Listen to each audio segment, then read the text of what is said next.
from Atlanta, getting ready for the annual Folds of Honor QuickTrip 500. We welcome you to Atlanta, Georgia. Fox Sports from Atlanta Motor Speedway, where it rained earlier in the morning. You can see the air-tight jet dryers are out. The rain has stopped for the moment, but more rain in the forecast, as the radar indicates. We're trying to dance between the green and hope we have enough to get the race started. And the drivers, when they went to the driver meeting earlier, went over the ground rules. Martin Truex Jr., defending champ of the sport. Nearby Dawsonville, there's Chase Elliott.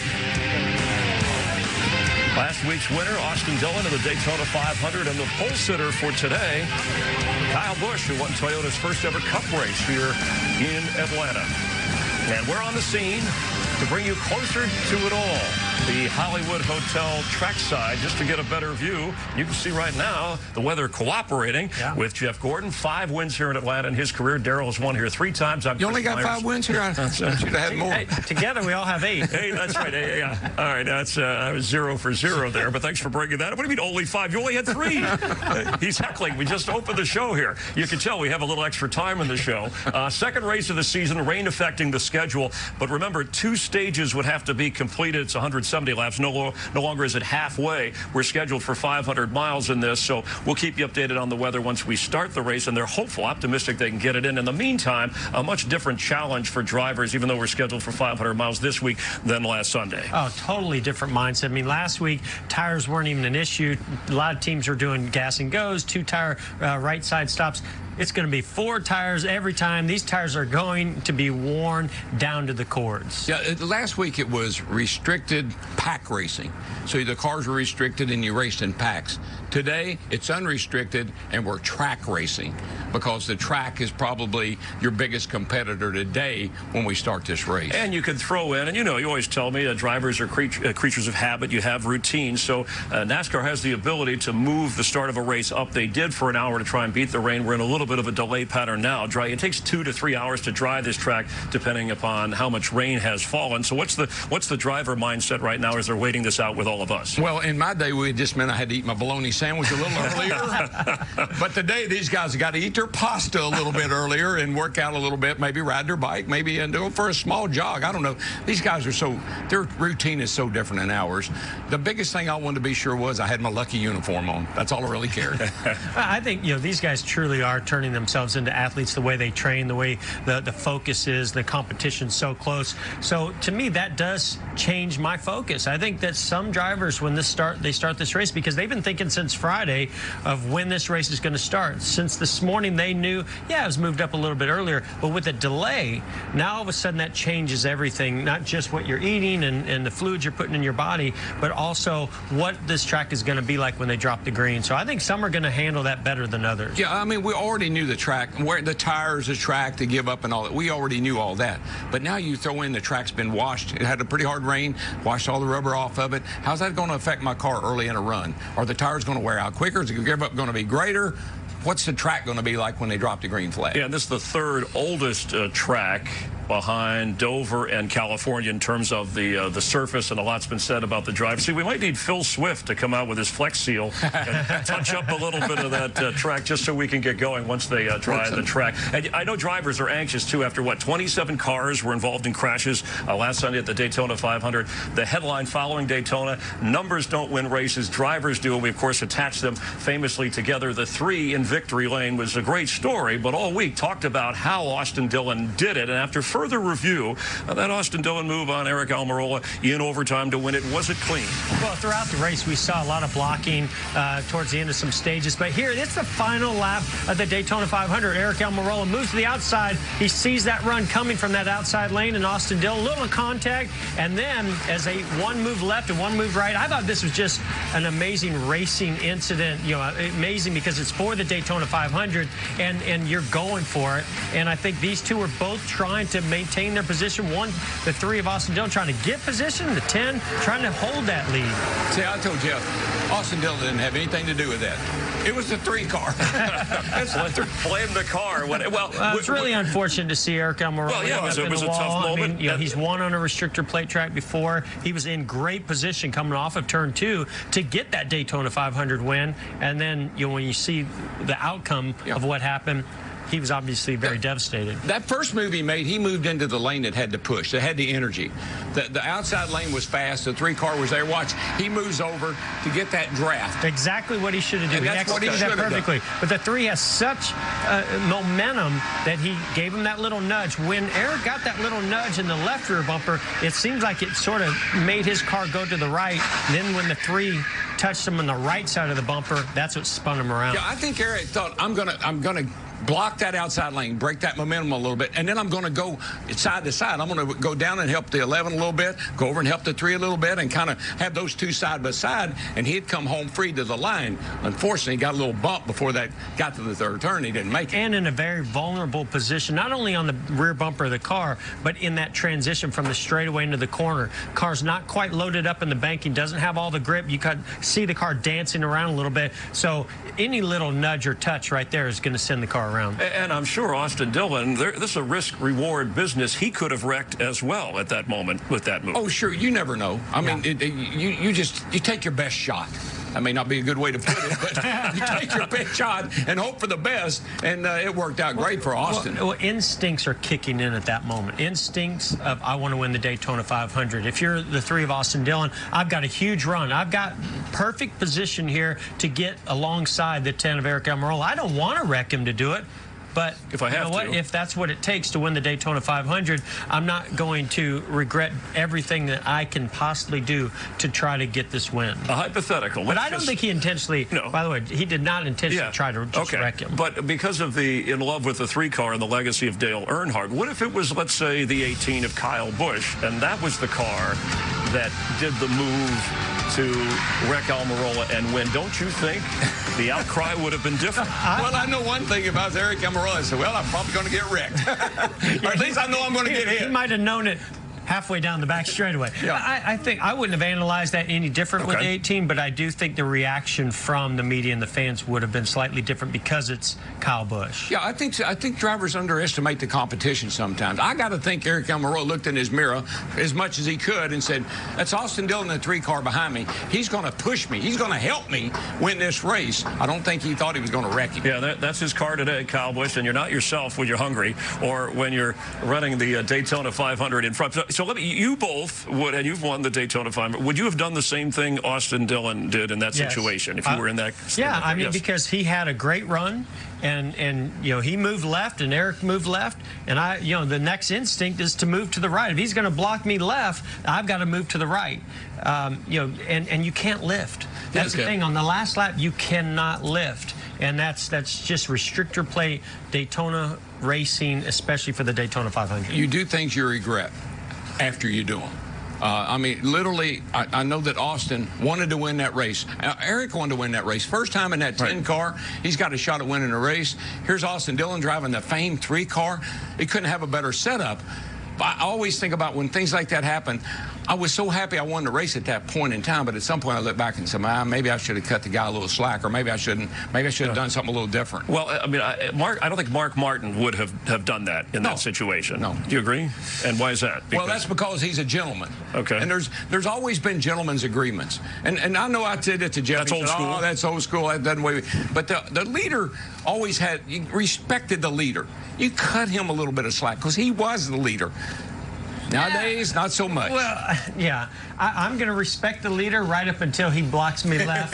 Until you're the leader. I've got the big run. I mean, I just think when it's for the win, and there's no race bigger, that's more. But it shouldn't matter what race, right? Well, but that's what I'm saying. It's just when you're racing for the win, and that leader blocks left, then to me, you're going for it, no matter what. No. Respect gets a wreck. All right. That's what he gets. Well, and some days, these days in restrictor plate races. Do you think that Austin Dillon would have been as classy and understanding as Eric Almirola was if the roles were reversed? I don't know if I've ever seen anybody handle that kind of a devastating loss as well as Eric Almirola. So I'd say you could say that across the board of the entire field. I don't know if anybody would have handled it the same way that Eric did. I think that must have been a really hard hit when he went into the wall and he didn't realize what had happened. Yeah. Well, we plan to talk with Austin Dillon, but coming up next, the driver of the 10 car, Eric Almirola, who handled that moment as he is headed into the Hollywood Hotel. We're live in Atlanta. He'll join us here to talk with you in just a moment. Leave the door open for him until he gets there. Thank you. Available at Hardee's. Thanks for being with us. We're on the NASCAR and Fox pre-race show live from Atlanta Motor Speedway. You can see with rain in the track and the dryers out, it's going to be a couple of hours easy, if even then, with rain in the forecast. They can get this race scheduled for 500 miles in after a great doubleheader of racing yesterday at Atlanta Motor Speedway. We'll update you as we roll along. The advantage of being here, the Hollywood Hotel with Jeff Gordon, Darrell Waltrip. I'm Chris Myers. We get to bring in drivers and spend some time with them. And we were just talking about the driver of the 10, we needed you the Smithfield Ford, Eric Almirola. Thanks for being with us. It's nice to see you. And again, classy comments after a very devastating moment that we all watched at the Daytona 500. I bet you were anxious, right, to get back in the car and race here in Atlanta. So give us your mindset right now, how you're handling this delay. Come on, go away, rain. I figure the quicker we race Atlanta, we'd have something new to talk about. Right. So, yeah, it's been a tough week, just kind of reliving that over and over and over. It's one thing to go through it in the moment and be, you know, devastated in that moment, but then you hurry up and want to look forward, but then everybody else wants to still look backwards. All right, we'll get out of the way as quick as possible about, you know, certainly this incident and those moves happening on the back straightaway last week. Been analyzed all week long, so I can't wait to get your perspective on it. I thought you did everything right. I'll say, you know, that, but I am curious. The first bump when you moved left and Austin came and he hit you in the left side of the bumper, kind of squared up, mainly more left. I'm curious, how in control were you at that moment? Not much. All week long, you saw our cars moving around a lot when we were getting pushed, and we saw a lot of big wrecks from just, you know, untimely pushes. And right there, my main focus on that restart was just keeping up with the 11. I wanted to stay on his door. I felt like I did everything right on the restart. I got to the lead. I blocked him right there, and I got hit. So I got pushed over, and then, I just couldn't hold on to the second one. But, I mean, I was going for the Daytona 500 win. I mean, I wasn't going to let him have it. I would have been sick to my stomach if I would have just pulled over and let him and the other cars drive by, and if I would have finished second or third or whatever, and not made the effort to block, you know. And I knew they were coming with a big run. I knew it. My spotter told me. But if I would have just stayed on the bottom and let them drive around me, I mean, that would have been hard to live with. So, real quick, I'm just curious. In that moment, is that because it's the Daytona 500, or would you do the same thing for any win? Yeah, we can go to Talladega and Daytona in July. I mean, you're coming to the last lap. You're trying to win the race. I mean, I want to win. I want to get the trophy. I want to get my team to victory lane. I want to get my sponsors to victory lane. So you in that moment, you're going to do everything you can to try and win the race. Yeah, first time in a 10 car, so you had to be absolutely thinking, I'm going to win the biggest race of my life. I actually did. I regret thinking that now, but I remember looking in my mirror going through 1 and 2 and seeing them side by side and side drafting each other, and I just kept thinking, I hope you guys do that for about 3/4 of a lap more, and we're going to win the Daytona 500. But unfortunately, it just didn't work out. Have you heard from Austin Dillon? Talked to him? Texted at all? He did. He texted me that night about 2 in the morning when he was probably drunk. He was drunk and celebrating and having a good time. He texted me, and I hope he was compassionate in that moment. Yeah, he was. But congratulations to those guys. And sometimes you can't just you can't fight fate. And for it to be 20 years to the date that the 3-car won, and all of those things adding up, it was a great day for our sport. It was a great day for that team. But I was a little envious that we weren't the ones in victory lane. I can tell you that. It wasn't Austin Dillon. It was the 3 car. Yeah. That car did that. Eric, let's kind of talk about Atlanta. I mean, you have a teammate who dominates this race. Oh, gosh, he's incredible. He's so good. So, I mean, what have you learned from him? How's your car? What do you think once we get going? I think our car is good. Our car is not awesome. It's not the best car, but I think our car is good. I think we can be competitive and run up front. We've gotten to look at some of our notes from our teammates. I feel like the 14 and the 41 are also good, but obviously Kevin's so good here. He's so disciplined. He's got just a feel. He knows exactly what he's looking for, and you know, I mean, you've been that way at certain racetracks, and you just show up. You go to Martinsville, you know you're going to have to race Jeff Gordon. It doesn't matter if you have a good car or a bad car, you know you're going to have to race Jeff Gordon for the win that day. And that's how Kevin Harvick is here, and you show up here and he just knows exactly what he's looking for, and he can make his car do things that I haven't figured out how to do yet. Oh, Jeff's he's only won 5 times. Yeah, don't worry, the rest of the field hasn't quite figured it out yet either. So what does it feel like to go from, in all honesty, the Petty team who struggled at times last year, and now you're on a first class, top of the line, best equipment available. What does that transition feel like? It's a tale of 2 worlds, really. You know, I went from a team that you know, was quite frankly a mid-tier team, didn't have all of the money and resources necessary, and Richard said it himself. For years and years that I was there, he always told me we're going to go and we're going to do the best we can. But we raced as a family operation there, and you know, I think when you look back at the sport over the years, when guys like Rick Hendrick and Roger Penske and Gene Haas and these guys come into the sport, it changed the playing field of the entire sport, and you went from having family-run businesses to billionaires' playgrounds. And so we're talking about Jeff Gordon now.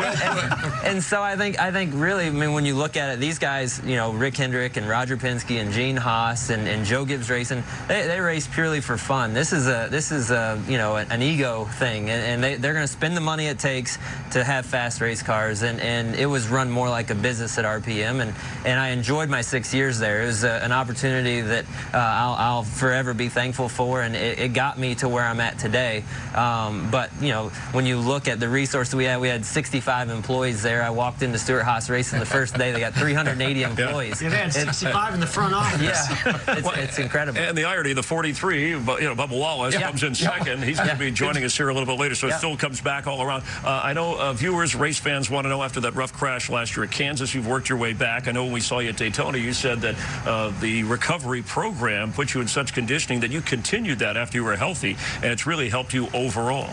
Yeah, it has. I've always enjoyed working out and trying to stay fit. I cycled for a while, and then I kind of took some time off when I had kids. It was really hard to be gone 4 days a week and then come home and tell the wife, hey, I'm going to go off for 2 hours or 3 hours on the bike, have fun with the kids. So for a while there, you know, I took some time off from cycling, but still tried to stay in shape. And now that the kids are in school, I've got all this free time during the week that I've really been back at working out and riding my bike and trying to stay in shape. And I know that was one of the first things that went through my mind when I saw you go into the wall at Daytona was, how is your back? I mean, we saw what a tough, devastating crash you went through last year at Kansas. From what I understand, with that compression fracture, you're a little shorter now than I am. He's strong. That's just the chair, I think. So, adjusting. Yeah, I am a little bit shorter now, but not too short. I'm still 6 foot. You're a tall guy. You still fit into the. The vertebrae actually compressed in half. So they said if I was 60 years old or 70 years old. Easy. Notice yeah, you notice. Or 80 or 90. Old guy with a bad knee. I shaved my face because I've got gray hair in there, too. But yeah, they said if I was older, they would do something called kyphoplasty, where they take a needle, they basically put like a balloon inside the vertebrae and blow it up, and then they put something like rubber cement to make it solid again. Wow. But they said with me being young that wasn't necessary, that it would just heal up on its own and I'd just be shorter. You're just 33 years of age. You mentioned your kids, and I know after that moment, just to go back, how classy you were when the microphone was in your face after Daytona 500 with our questions and comments. How were you able to hold it together and not just scream out? You said you were devastated, but I know you talked about not only thinking about your kids, you're a father out there, your spouse. In fact, let's run the interview for people that come on, Chris. Well, no, this is important because and you could assess yourself how you handle this, because I think we were all impressed. I don't know if many of us, and you guys have been in that spot, could have handled it this way. I don't know how you let's did listen it to this. Okay. Oh, my heart is broken. I'm so devastated. I thought I was going to win the Daytona 500, Vince. Just disappointed. I wanted to get Smithfield to victory lane. I wanted to get Ford to victory lane. Everybody, put so much into me and my career, and with this switch over to Stewart-Haas Racing this offseason, and I couldn't have thought of a better way to start off the new relationship with Stewart-Haas Racing than to go to victory lane at the Daytona 500. But unfortunately, that wasn't the case. I did everything I could, and unfortunately, I ended up in the Infield Care Center. So I'm definitely devastated, but the beauty is there's always next week. We'll go to Atlanta and try and go win with Smithfield and Ford there. Eric Amarola, so close, but ends up 10th. All right, so we're here this week, and I think the composure is the point. I mean, how do you hold that? Because you could have screamed and yelled, and like a lot of us would have. Well, it's twofold. One is that there was nobody with a camera at my car when I got out on the back street. Okay. There was a little bit more anger over there. Yeah, so I had, I had the ambulance ride to the Infield Care Center to calm down. You were okay. I had the time in the Infield Care Center to calm down. My boss, Tony Stewart, came in the Infield Care Center, gave me a big hug, told me he was proud of me, and then said, hey, when you go out here to do the media, do as I say, not as I do. I've made some bad choices over the years, and just go out here and do the right thing. And I was going to anyway, but, it crossed my mind as I was walking out there to do the media. My kids are back in my motorhome waiting for me to get back there. I'm sure they're watching TV. Do the right thing, be a good role model for them, and at the same time, use this opportunity to talk about the positive. We were going for the win. We were getting ready to win the Daytona 500. We had a lot of corporate executives from Smithfield there. Obviously, they've invested in me and making the switch over to Stewart-Haas Racing. So to have their support and the support from Ford Motor Company, I wanted to make sure that I got that in there. Like that's important to me, because I mean, in our day and age, the sponsors and the manufacturer supports are what make this go round, and so I wanted to use that opportunity to talk about the positive and not focus on the fact that things didn't go my way. You had to be pretty proud of yourself, though. You had to be pretty happy as a driver that you put yourself in a position to win our biggest race. I was, and I think for me, when I look back on it, I've replayed that a million times in my head. Like, what could I have done different to win that race? And it's a big race for all of us. But I grew up as a kid in Tampa, Florida, 2 hours away. Like, I've been going to that race since I was a kid. Like, to win the Daytona 500 would be the ultimate. And so to have myself in that position and literally be a half a lap away from winning the Daytona 500, I was proud of that. And for it to be in my first race with Stewart-Haas Racing, they took a chance on me to bring me over there to drive their race car, and to be able to be that close to producing a win already felt really good. Well, we have a clip from Tony Stewart, and I think it's so cool. Is that time? Is it the figure 8 jump? No, this is. Listen, I don't know which one, but Tony being candid, which we all loved. Logano down to block Stewart. Stewart trying to get further underneath than Kent. Well, Tony, what angered you at the end of the race? What did you take issue with? What the hell do you think I was mad about? Dumb little runs us clear down to the infield. He wants to about everybody else, and he's the one that drives like a little. I'm gonna bust his ass. Thanks, Tony. Thank you. I think that's exactly what he was talking about when he said, do as I say, not as I do. But it was great seeing the late Steve Burns there with him as well. We miss him greatly. And certainly on the track, Tony driving and that kind of personality, right? So you have to have some personality. You just have to stay within the boundaries of what's the real you. Yeah, absolutely. What is it like? I mean, what is it like being with Smoke? I mean, we've all competed against him. We all know him, and we see these interviews. What's it like when you're behind closed doors with Tony Stewart? What does he bring to the table that can help you you as a driver? It's awesome. The thing I love about it the most is that he's a racer. He's just like us. I mean, he loves to race. He went and raced the sprint car race last night in the Panhandle of Florida. I mean, that's all he wants to do is race, and he gets it. I mean, he's 2 years away from being in one of these cars. He knows what we're going through. He knows the challenges. He knows, you know, everything that as a driver that we're up against, and so he's in tune with exactly what we're talking about. And I know that, you know, I stick to doing what he does behind the wheel. Yes. And doing what he says off the track. Yeah, because well, I know that Tony and Richard was telling Bubba, don't wreck my car. And Tony Stewart said, just bring back the steering wheel. He did. He actually did. He told me before the race, and you just actually made me remember. Before the race, so I'd already wrecked in the 150. Jimmy blew a tire and took us out there in the 150. Saturday in the Xfinity race, coming to the white flag, we wrecked on the back straightaway. So on Sunday, he said, I'm not going to tell you to not wreck my car today. He said, all I'm going to tell you is to get to the end. And if you get to the end, do whatever you have to do to try and win this race. There you go, the irony of it. Yeah. No, I know that Gene Haas did your job. And Ford are very happy with Tony Stewart and his role as an owner and what he's done, and really has helped take Stewart Haas forward, and glad that you're a part of it. Thanks for spending some time with us and coming, and we really appreciate it. We wish you a lot of luck the rest of the way. You're always welcome to drop by. All right, thanks. All right? But not when it's raining. That's right. He said for me to give you a hug, but that's his half hug. That's a man hug right there. Hey, will she give me her prayer verses now that she's not going to give them to Dale Jr.? We'll sure talk about it. I guarantee you. All right, good luck. Hopefully we get there. We're going to talk with Bubba Wallace. We talked about the 43 and Richard Petty Motorsports. There he is. Hey, Bubba. He's shy. We have to give him a moment to warm up, but he'll be joining us. It'd be great to talk with him here live from Atlanta in just a moment. Thanks again. Yeah. That was really... NASCAR on Fox pre-race show is sponsored by Coca-Cola, the official fan refreshment of NASCAR.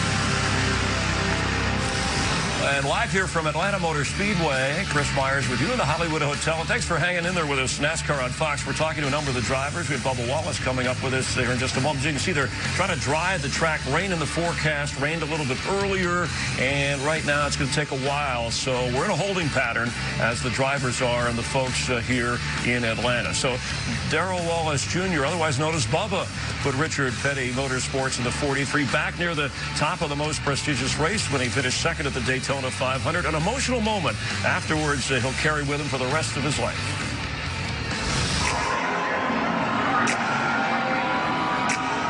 I didn't realize we were actually in the anthem until halfway through. That just tells you how much my mind was not there at the moment. Finally was able to climb in the car and just relax. As high speed and crazy as we are in the car, it's the most relaxing moment. This is the most important race you'll ever run in your life. It's the biggest race of the year. Was up at the front for a little bit, fell back, the back of the pack there, and then we just kind of edged our way back up. The next thing you know, we were sitting on that last restart to be able to push Austin to the win. Bubba Wallace finishes his first Daytona 500 in second place. That's pretty cool. Being the highest finishing African American at the Daytona 500 just shows, you know, the mindset for me going in, the records we set, the barriers we broke. It helps me focus on what the big picture is, and obviously that's what we want to do is win the race. Everything that had been built up over the last month, 2 months, 3 months. Pull it together, bud. Pull it together. You just finished second. It's awesome. Finally was able to just let it go. My family was there. Just seeing Mom come up there, and, you know, there's nothing like a mother's hug.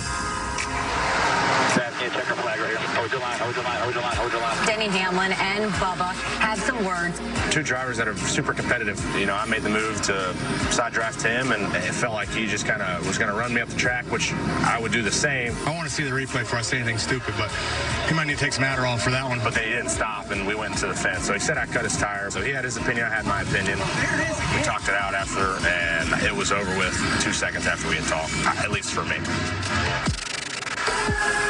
And it's great to have the driver of the 43, Bubba Wallace, and Richard Petty Motorsports, and that Chevrolet. By the way, Chevy 1-2 and the Camaros at the Daytona 500. Bubba, well, boy, we just saw the range of emotions. Well, happy, sad, laughing, smiling. Congrats, by the way, and a terrific finish. Thanks for coming. Have you had a chance to kind of let it all settle in? Yes. So you get all the best sides of me every time. Best of worst. Like you said, that's what we love about you, man. Come on, man. Suck it up, man. Yeah, I like the way you coach yourself. Yes, right on the beautiful. I just cannot pull it together. I was trying so hard, and even after I sat there, I know. Embrace it. I'm not bashing it. It's just one of those deals. It's like, hey, I try to be a tough guy, but hey, I'm going to cry when I need to. No, you should. Good for you. I want to tell you something that you said in there. Really, we try to explain all the time the mindset of a race car driver before they get strapped into that car. And you said I didn't even know the national anthem or was going on until after halfway through it because of that focus. Right. Tyler, walk us through. Try to explain to people what it's like prior to getting in the race car. Well, that was the first time that's ever happened to me. Went through invocation, and I'm standing there just waiting. I don't know what I was waiting on. I'm just waiting, and then all of a sudden, you hear the anthem's almost over with, and I'm still just looking around, and I'm like, oh, I don't have my hand over my heart. Oh, yeah. And I went to cover it up really fast, and I'm like, oh, I hope that wasn't on TV, because just mindset was, I'm ready to go to the race trying to plan it out, but had no idea that the anthem was going on. That's just the first time it's ever happened to me, so glad that's out of the way. I'll pay attention more next time. But your career, I guess I want to, who motivates you? When you need somebody to say, you can do this, don't give up, keep trying, something's good's going to happen. Who do you go to for advice and help? Well, there's a lot of people. My parents have pushed me to be successful. My family has pushed me to be successful. I push myself to be successful and want to do all these great things. And I've done that over the past so much that has actually hurt myself. So I've learned from my mistakes. So it's one of those deals is like, you don't need, like the King told me, no need to be a hero one of these days. You've got here for a reason, so let's show it. And also the haters on Twitter just get me fired up too. No, that's good. And we saw, Richard Petty, he was there for you to talk you through, and that moment, finishing second, you heard from people. Tell us, Hank Aaron, Lewis Hamilton, called and texted to congratulate you. What'd they tell you? Yeah, that was a cool moment there with the King. The finger. Yes. Long index. Don't wreck any more of my cars, right? That's where he's going. That was special to have Hank Aaron reach out. His granddaughter's actually over behind the scenes as well. Yes. Oh, wow. So really special to be here. On his turf here in Atlanta, the right? Hall of Fame. Yeah, good point. Lewis Hamilton reached out saying he was tuning in and saying good luck. That was pretty cool. Yep. He was at your last race in Homestead, so that was awesum. Hate I wasn't there. I would have been fangirling out. Over him, not you. Jeff's only won here 5 times. I know. Not one of his best tracks. But just to have that support, and then after the fact, I think all that happening before the race was cool, but there was nothing like seeing the King running to the Infield Care Center on videos that I've seen to get there and congratulate us all. That was really cool. Really cool. Bubba, I want to talk a little bit about diversity in the sport. I grew up racing quarter midgets, and there were not a lot of African American kids racing quarter midgets at a young age. Out in California, there definitely were a few. How can you inspire and maybe change that going forward? How do we get more people introduced to the sport of diverse backgrounds early on to turn them into a top caliber race car driver in the Cup level? Yeah, well, I don't know if they're going to look as good as me, but he's modest too. We like that about but I think if you look back on last weekend and what we did, that's how we need to keep it going. I mean, yeah, we finished second, but I think leading up to that, doing all the media stuff, just showing my true colors, my true personality, and how you can be accepted in this sport and you can fit in as long as you have that it factor. We all know once you get to the Cup level, you have to have the it factor. You got to be able to manage these cars, and the first time jumping in these things, it was an eye-opener for me, for the aggression level, for the competition level. I knew it was tough. There's no more climbing once you get here. When I got into Pocono, I'm like, holy cow, I got a lot more to learn, and I'm still doing that today. So I think finishing second was an icing on the top there, but now we get into the regular season here and we're starting to race and really show. So like Drew Blick said, that really set the tone for us. But we don't want to get the fans overexcited. Right. And, if we finish 15th or so, what we're aiming for, top 10 and top 15, top 8 is what the King wants. Then don't settle down on that. That's still good for us. Along those lines, what Jeff was asking, you have a crew member, I believe his name is Darnell, who played college basketball, first Darrell on the Darrell, yes. right, on a part of the 3-car, also making history with the winning team, with his pit crew in terms of accomplishing. So you don't have to be the star driver, Absolutely. Right, in any way that you want to be involved in the sport. Yes, for sure. That was so special to see him. I've gotten to meet him a couple of times, and I know how passionate he is about this sport. And to see that, I didn't even know that about him. Right. And so when I read the headlines. I was like, that's super cool, man. That's so cool for those guys to get their shot and get their chance and make history. That's what it's all about. You know, we go out there and we don't focus in, at least I don't focus in on the history ahead of time. Like right now, I'm not studying up for who was the highest finished African American, who's the highest finishing rookie. We just do it. Right. And next thing you know, we were second and the highest finishing rookie in their Daytona 500 debut. So that's how I go about it. When I get frustrated back in the day, I'd go home, I'd get my power washer out, and I'd do my driveway, and I'd do my house, and I'd do my car, and then if I still was frustrated, I'd go next door and do their driveway. You're a good guy. But you got this drum thing going on. Where did you pick that up from? My mom said ever since she could remember, and ever since I think 2 years old, I think I was beating on pots and pans. Wow. And so I had something for music, and I've always loved music.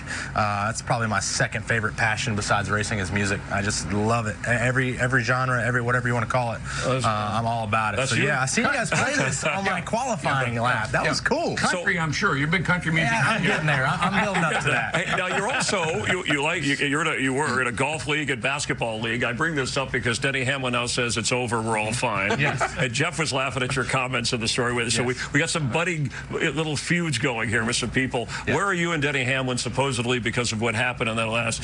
You got kind of kicked out of a league that some of you drivers are in. Yeah. And are we okay now? Or is I'm good. We're totally good. You know, I was fine with it. As soon as we parted ways after that video, I was good. I was clear conscious. Obviously, I didn't think about it anymore because I was crying. I was crying on my mom's shoulder. So we were excited about Daytona. You know, we're excited about this weekend. And for me, you know, like I told in an interview, he's been here. He's won here. He knows what he needs here. I don't know which way's up or down here. I just know that when I think I'm saving tires, like Blaney told me, when you think you're saving tires, you're not saving tires. So I'm trying to figure all that out and really learn. So Denny and I we're in a good spot. You know, no need to worry about us on the racetrack. You know, it's always funny. Racing always finds its funny way to either put us in the driver intros truck together or qualify next to each other in weeks to come, but there'll be nothing coming out of it, so we're in a good spot. So, Bubba, you know, let's get to Atlanta. Right? Realistic expectations. We just said Eric Almirola here, who used to drive the 43, and talked about, you know, RPM is known to be a mid-tier team. So we come out of Daytona, and by the way, amazing all week. I mean, the duels and the 500 to get through the wrecks, and then to have a car that was, you know, capable of being right up there with them and possibly winning. But now you come to Atlanta, really tough, challenging racetrack. This is going to be taxing on the team, the car, and you. So tell us about how it's going and what the expectations are for today. Well, when we fired off in practice, I'm pretty good. It was P1. Yeah, you were. And I was like, okay, the other guys haven't gone out yet. They went out, and we were still up there. And then we started doing mock runs and fell down. I think we were third in first practice, which is good. And, you know, I tell myself, don't pay attention to the pylon. Doesn't mean anything. But it's still like a little brag. Unless you're up on the top. Yes, exactly. So you get good headlines out of that. So, you know, we qualified. We didn't want, it's not what we wanted in qualifying. We just went from our mock run, we were tight. And then in our actual Q run, we were sideways. So opposite ends of the spectrum. So for me to experience that for my first time, definitely learned a lot in qualifying, just from what to expect there. And then practice, you know, happy hour practice went really good for us. You know, we're top 10 all day, making some good times. Our fall off wasn't too bad. We weren't the best car, but we weren't the worst car either. So I think we were a little bit better than where they were at last year. And that's all we want to do. We just want to improve just a little bit. You know, King and I had a talk as we were going to a dinner. He says, there's no way that we're going to be at the top. That's not how the sport works. We're not going to go from where we were last year to the very top. And I was like, we're on the same page there. He wants a top 8 to a top 12. I said top 10 to a top 15. So he's a little bit more greedier than I am, which is fine. So I'm going to go out there and prove it for him. That's right. Okay. Long race, 500 miles here. It's it's pretty grueling. Physical. What do you do to you got a workout program? You got to besides playing the drums. Well, playing the drums is a good workout. Unless you ask Kevin Harvick, he doesn't believe it's a good workout. He's already voiced his opinion on that. But no, I think I'm in the gym 2 times a week with a personal trainer, a good long friend of mine, Phil Horton, which a lot of you guys may know. And so we got on that deal about a month and a half ago, just trying to get back into it, and really been enjoying it, trying to get in tip-top shape. I'm not trying to be a ripped Carl Edwards guy out here. I don't think I'd ever get there. He pulled that off really well. But I'm just trying to stay in good shape, decent shape, and get ready for these races, because I know this one will be demanding for sure. And then I'm just looking forward to like 600 miles at Charlotte. I can't wait for that. Yeah, looking forward to that. Yeah, I just want you to know one thing. I got to tell you this. I used to run to the infield care center to get away from Richard Petty. Is that right? And you said he was coming after you. He was coming. Yeah, it didn't always work that way for me. King, you are a rookie. Are rookies treated differently on the track? Because if you heard there in the conversation, we're talking about the 3 car and who's behind you, and if it's Kyle Busch you're this guy. Certain drivers, you know, are you treated differently by other drivers? You have to kind of earn your stripes when you're out on the track? I don't know. I just noticed Kevin was sitting over there. Am I treated differently from you, Kevin? We'll talk to him. No, he treats everybody the same. No comment. He ain't going to say.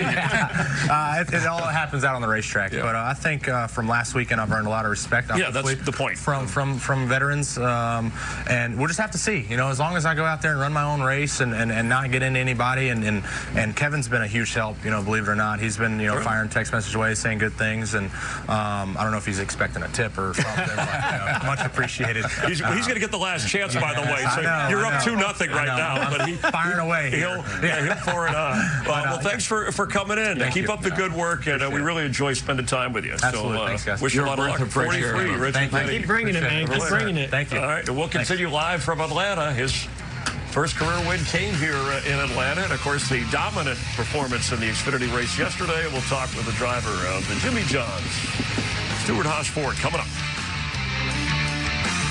Guys, is this Stay on Fox?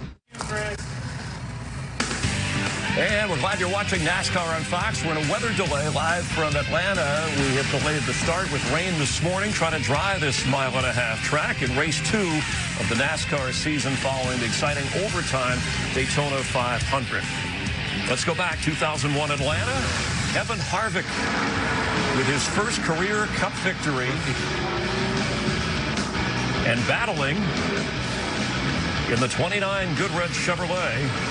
Yeah, Kevin Harvick. Ask Jeff Gordon. Race 2. That was race 2 for Kevin Harvick in the Cup Series. And his first career win, an emotional win, of course, replacing the late, great Dale Earnhardt in the 3-car in that ride. And nice to have him joining us here in the Hollywood Hotel. Good to see you. Well, thanks for having me. You doing At least you're back from the dog show. So, I got a different dog and pony show. I don't know what show. Right. Right here. It's how about to look a lot like a basket.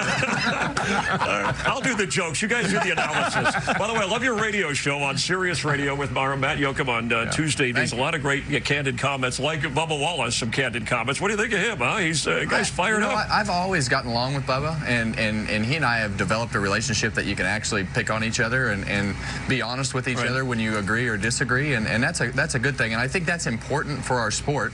And you've been in this position, and you have as well, to have those young guys have some trust in you and being able to express their opinion and do certain things and say certain things when they're emotional about what happened on the racetrack or something that's going wrong. You said something, I think it was on a radio show or maybe in an interview, that you thought Bubba Wallace finishing second in the Daytona 500 was a bigger deal than Austin Dillon actually winning the 500. And I think that is true. I think that, you know, Austin winning the Daytona 500 was huge for him and his brand and things that he's doing in the race car, and obviously it was a big deal for the 3 and RCR and what they've done in the past. But to have Bubba finish second and have the speed weeks that he has can take us to places that we currently aren't, just because of you know, the exposure and the things that he gets. And you know, Jeff and I have had this conversation. There's really only a couple guys that have that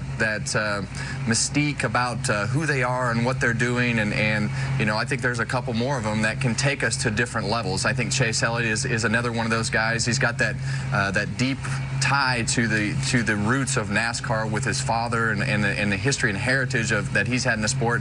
Bubba's in that same category, and you have all these young kids that are out there, and the new fans, young fans like them. So it's a unique time, and I think that both sides, young and old, and even the tweeners, are good for each other if everybody can understand that, and that's how you're going to build it back into what it was. Yeah, so you know, you filled in or took over for Dale Earnhardt Sr. when we lost him, and it's interesting when I hear you talk, because not only did you do a great job of driving that car, especially here at Atlanta that day, but I hear you doing something that Dale did, which is he's looking at the sport in a bigger way, right? If something else that somebody else is doing is good for the sport, it's good for me. I mean, where does that come from? Where did you learn that? Yeah, well, you know, I think as you get older, you look at it differently. Yeah. And, you know, I think as you sit on this side of the camera, and on the TV side of things, and really start to sit in the production meetings and hear what is going on and understand that the sport is bigger than you. It's bigger than any one person, and it's bigger than what you think, and it doesn't always agree with what you think is right. And sometimes you have to say, okay, well, I get it. I see where everybody else is coming from.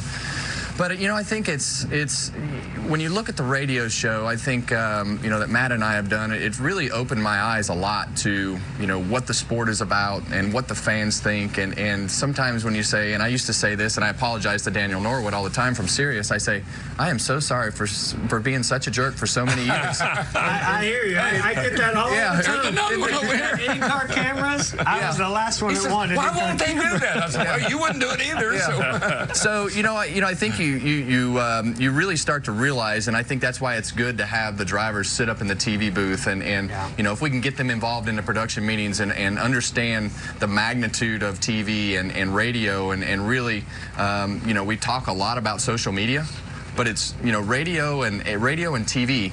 Direct, well, oh my gosh, direct contact, but they are so much bigger than social media. And yeah, I think drivers like yourself, every new driver, a Bowman or Chaser, any of those guys, they need a mentor. They need somebody. You've got fans. They're creating. They're developing fans. Yeah. They need somebody to stand with them, right, and go with them and show them the ropes and teach them the ropes. Because your fans will become their fans. Jeff Gordon's fans will become Chase Elliott's fans. Right. And I think that marriage between the older drivers and the younger drivers is what's going to take us to the next level. Yeah, and you know the other thing is, you know, the one thing that I notice about the sport over the last couple of years, and you probably got to see a little bit of this as you wrapped it up the last few years.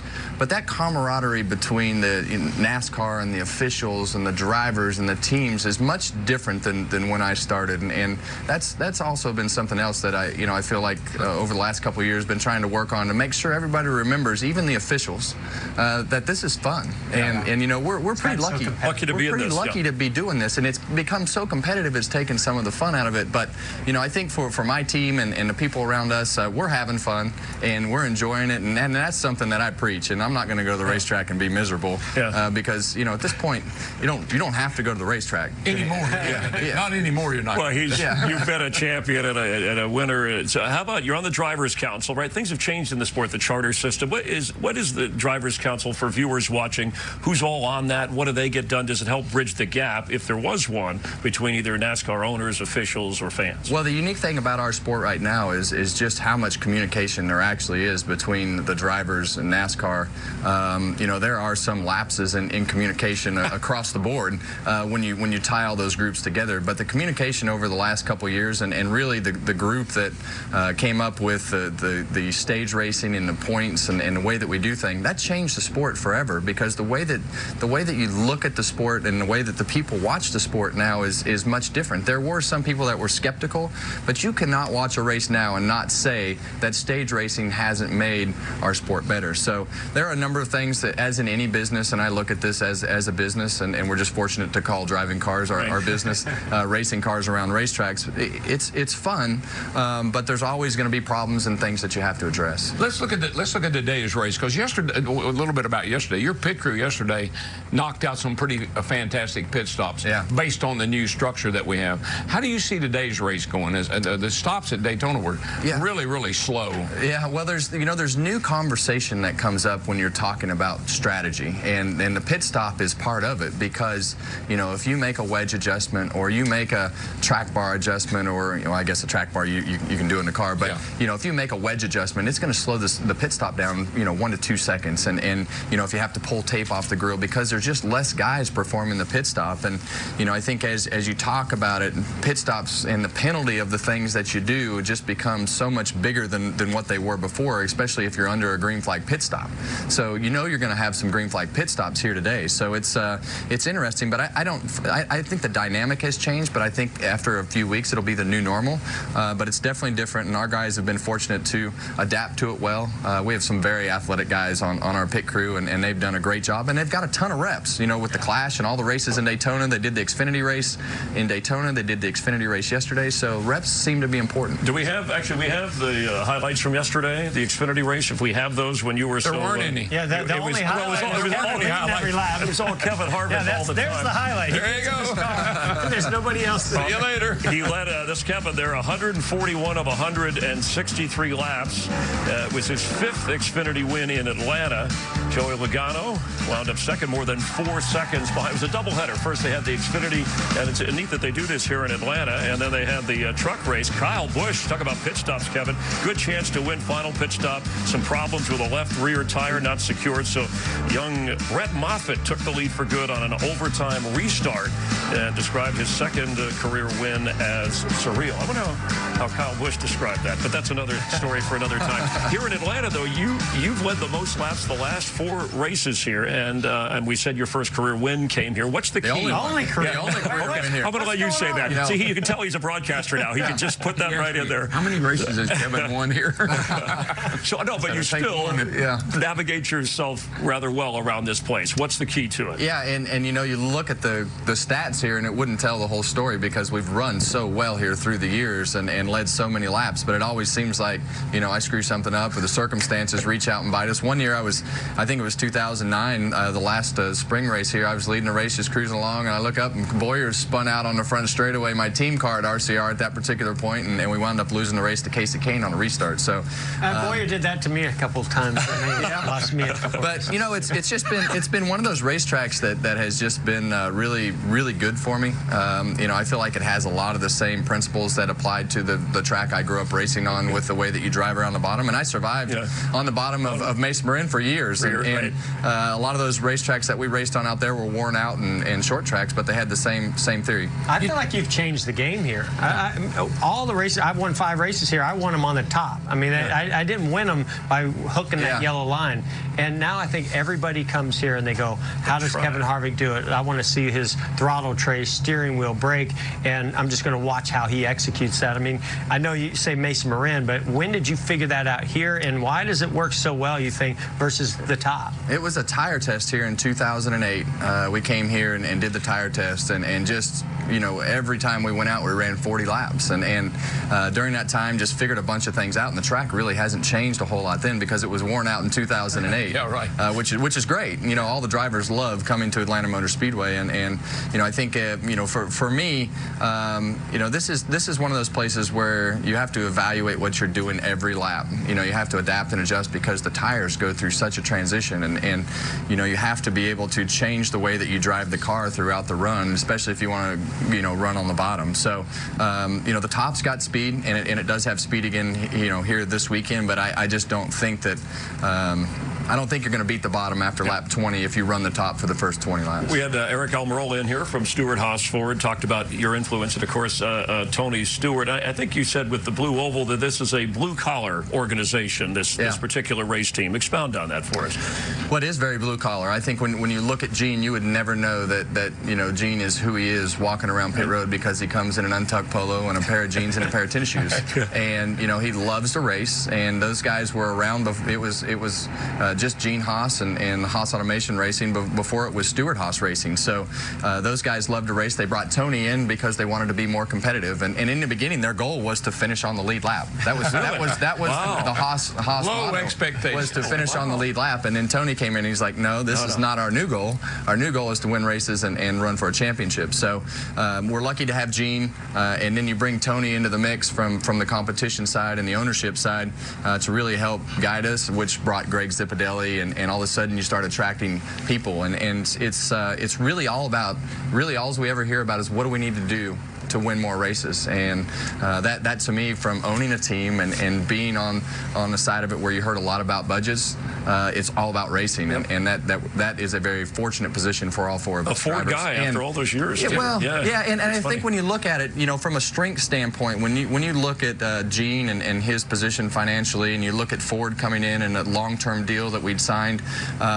you know, I don't think there's a team in the garage that's more stable than Stewart-Haas Racing. And in the end, I think think when you look at that from the outside looking in, if you're trying to attract an employee and people are looking for a job, they want stability for their family, and that's what it's all about in the end. Is it's all about the people. You're only as good as the people have. Through that transition from Chevrolet to Ford last year, you felt like at times maybe that was you hadn't quite gotten there yet. This year you got to have everything ready and set to go for this year. Well, last year was tough, and I think that those people closed up a lot of those gaps and didn't really show up as much on the racetrack as it did in the shop. I mean, when we got done with Homestead, we had no database, which is how we run these race cars, how you run your simulation program, how you put them together in the shop.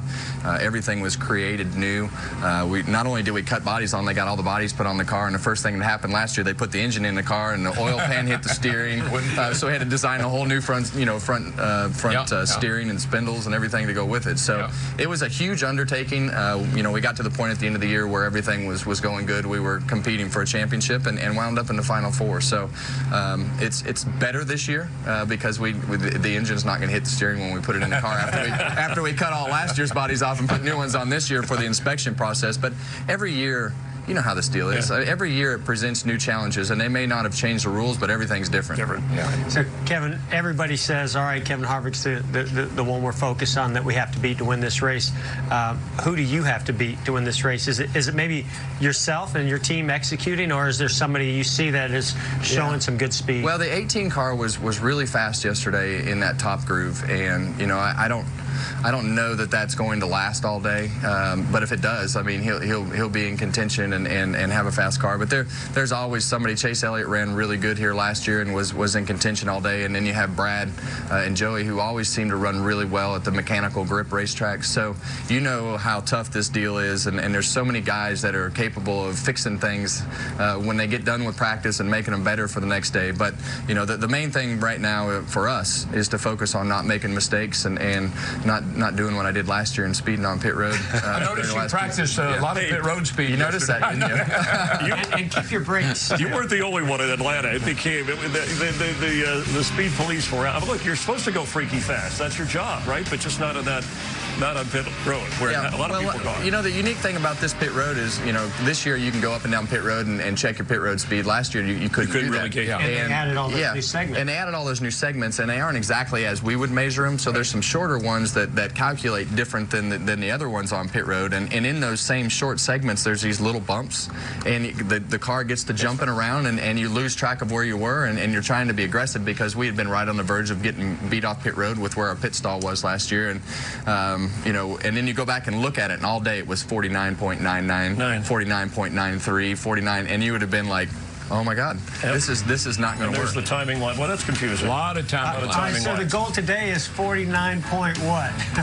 Just 49. No, just 49. Just 49. Just 49. Low 49s today. I think that's a good approach. Hey, we have the race with that. The Chevy Camaro this year in a Ford Fusion, not official, but the Mustang in Cup. We're expecting that next year. Is that kind of what I think as you look at what Toyota and Chevrolet have done, I would definitely say that the thought is there from a Ford side of things to look at everything that's going on to make sure that we have the best car on the racetrack, because the car we're racing was designed with a big spoiler on the back and a big splitter in the front, and these guys have both been able to design a car with small splitter, small spoiler, and get the balance right. So those are the things that we'll battle, just like we did last year, is a balance issue. It's not that we can't make the downforce, it's really just a balance in the car, and we figured it out last year, and we have to figure it out again this year. Keep it long enough, it might come back. Right. Yeah, right. By the way, Wednesday, happy anniversary to you and Delana. Thank you. Coming up on Wednesday. Yeah. Just 17 years. Little reminder. And Keelan, I know you're not being very good today. So remember, you better get your act together. Scolded on national television. That's right. Keelan's going to hold. If he grows up with a complex. He's mad because he's been watching TV and he thinks it's not raining. No,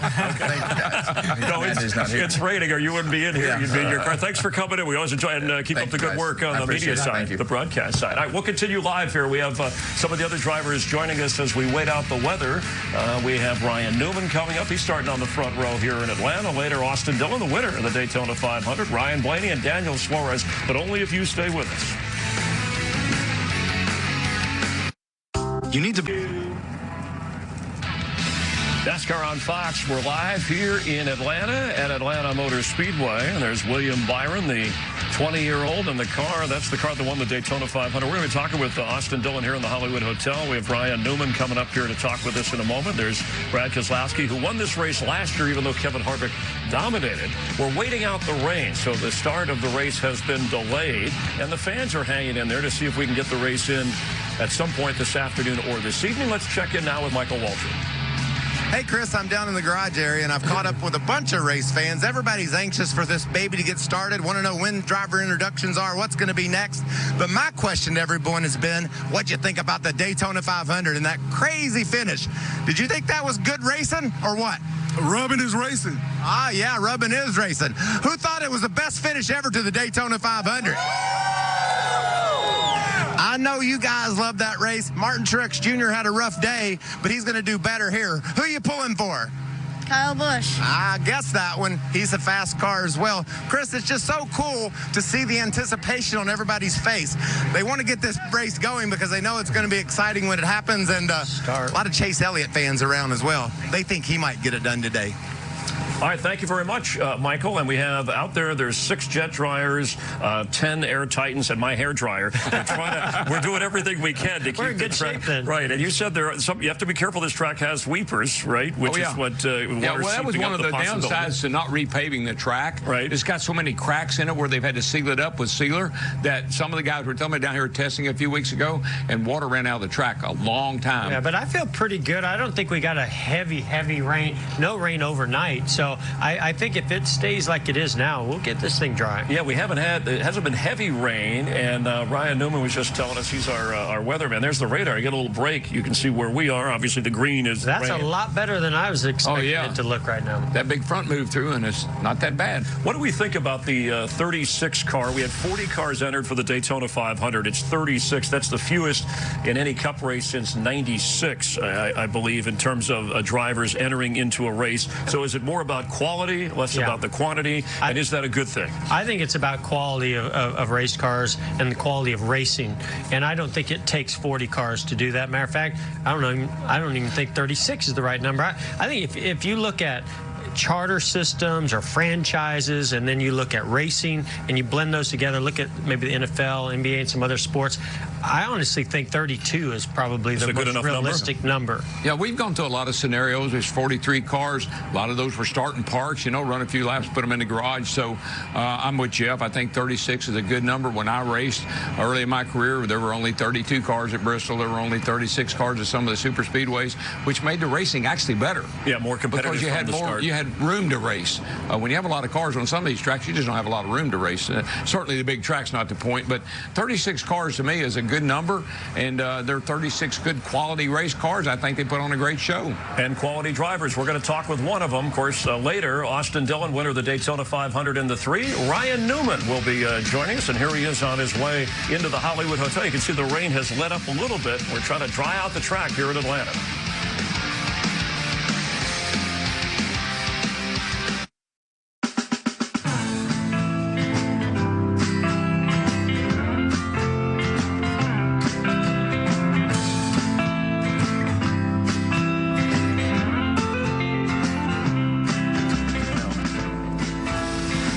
From Atlanta Motor Speedway, glad you're watching NASCAR on Fox. Thanks for hanging in there with us. The weather pushing back the start of the race, hoping to get the race started, maybe in today. Remember, to be official, you'd have to go through 2 stages. So we welcome driver of the 31 Chevrolet, Ryan Newman, with Jeff Gordon, Darrell Waltrip. I'm Chris Myers, and nice to have you with us, starting on the front row. Fastest in final practice. So you're all geared up to go after Daytona, and then we have this. I can see you're in a T-shirt, relax. How does that throw off your routine to get behind the wheel here? The routine really hasn't started yet today. Just kind of waiting the weather out and see what happens, and either get the phone call to go racing or get the phone call to go fishing. Figure it out. You'll fish until tomorrow, right? Is that the deal? Fish. Got the Bass Pro Shops hat.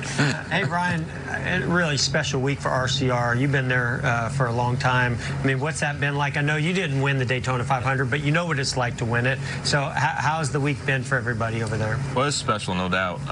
And the history of our sport, we all talk about it, but to have Dale Earnhardt win it 20 years ago. Me be fortunate enough to win it even with a different organization, but to have that under our roof 10 years ago, and then Austin to get it in the form and fashion that he did was really special. And so many people have worked so hard. We went through a whole restructure of the family, shrunk quite a bit, and just overall, it's you know yourself. It's a unique situation. You become a champion when you win that race, not just a race winner. And I think Austin and Richard and everybody else get an opportunity to experience that all over again. So I asked Ryan one day, I said, Ryan, you're in great shape, man. What's your workout program like? And what did you tell me? What was your program? I work outside. Or behind a wheel. Yeah. This is your 5th year with Richard Childress Racing, right? And I guess it was 2014 runner-up for the championship. Right. So what are your goals specifically? I know you want to win races, but in terms of you get in that playoff, right, and do your best. How close have you been to a championship? Homestead was the closest in 14 when we ran second to Harvick there. So, well, those don't count, right? Nobody remembers who finished second here a couple of times on the qualifying too. Yeah, I think. yeah. No, we to answer your question, really, to go out and win the championship, I mean, you have to win races, you have to lead laps, and put yourself in position. And we weren't able to do the last part of that. We weren't able to lead enough laps to give ourselves enough opportunity. Phoenix was great. Obviously, in the 3-car when Austin won at Charlotte, that was great. It's a big special race, their first win as a team. But you've got to put yourself in position, like Truex did, to lead the laps, to put yourself out there to get stage points so that you can capitalize on any kind of weakness you might have in a 10-race playoff. So the new car, the Camaro, is that a difference maker? I mean, how do you feel that car is going to help you guys? Well, we hope the people that designed it feel that they did a good job to make a difference. You like the car? Yeah, absolutely. I think it's a good-looking car, which is important. I mean, you want to have something that you drive that you believe in, but all the effort that went into that car from all the Chevrolet teams, not just Chevrolet, but the Chevrolet teams that collectively put the effort in to make it a good car for Daytona, to make it a good car for Atlanta, when we go to Martinsville, go to Richmond, those types of things, they all make a difference, and they all have to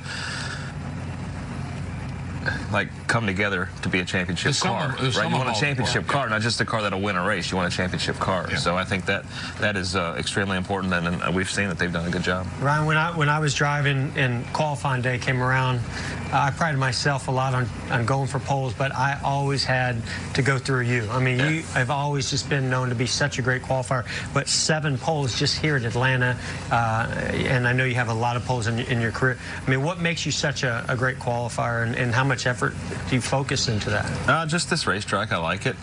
You know yourself, it's unique. The shape of it, the grip, and kind of getting an idea of what grip is out there. I mean, that's how hard you push a car, and it's always kind of been that track that has clicked with me, and I think a lot of that is owed to Buddy Baker. He's the one that came here with me first when I was at Penske Racing and taught me how to approach the racetrack, how to approach driving the race car at this racetrack, and I'm honored to be tied with him for that pole award at 7 right now. I'd love to beat him, but I'm not sure. I've asked him twice now since he's passed for his help, and he hasn't really passed second. I think he's been helping you stay. Yeah, we're stay tied. At 7. Yeah. This will be your 586th Cup start. Boy, time has flown by. What do you think? I was talking to both Darrell and Jeff about the smaller field here with 36 cars and how there were 40 at Daytona. They were saying that the quality is probably more important than the quantity. Do you have a thought on that with your years in the sport? Well, I definitely agree on the quality part of it. I mean, that's what makes great racing, and it takes 2 good race cars to have a great race,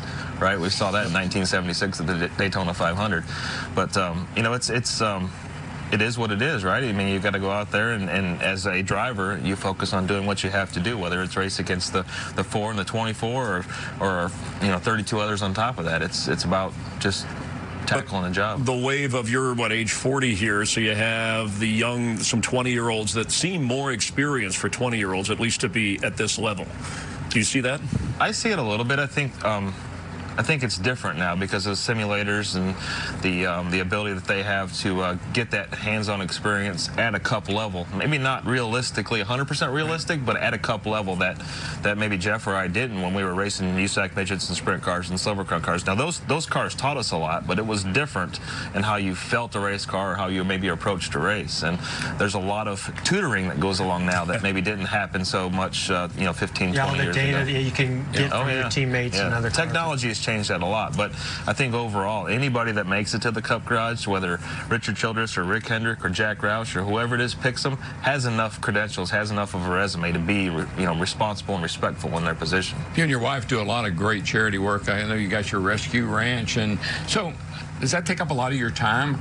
And how much time do you spend at the rescue ranch, and how much time do you spend at the shop? You spend a lot of time. A little bit of both. A little bit of both. Monday's usually time at the shop, but throughout the week, part of Monday, Tuesday, Wednesday, sometimes Thursday, I'll spend time at the ranch, and whether it's fixing boards or baling hay or working around doing things, improvements or whatever we have. But fishing. Well, no ponds at the rescue ranch. But did you watch the Westminster Dog Show on FS1? I didn't. Oh, come on! Don't forget to catch it next year. It's in between. It was an off night, right? You could have tuned in. Hey, real quick before we let you go, you were what, eighth place finish Daytona 500. What was your view of the way that finished, or were you caught up in that crash? I was caught up in the one before that. I still had I didn't have a clear view of it, but I saw what happened and what happened afterwards, and it was no different than what happened throughout the entire race. So how do you pinpoint a guy on the last lap for what happened or what didn't happen that was any different than any other crash throughout the entire race? All right, we're going to talk with Austin Dillon, winner of the Daytona 500, coming up. Yeah, we call that a segue. Our producer's all over it today. There he is. Dozed off. There is. Daytona 500 champ, your RCR teammate. Ryan, thanks for coming by, and we'll continue live here in just a moment. Thanks, buddy.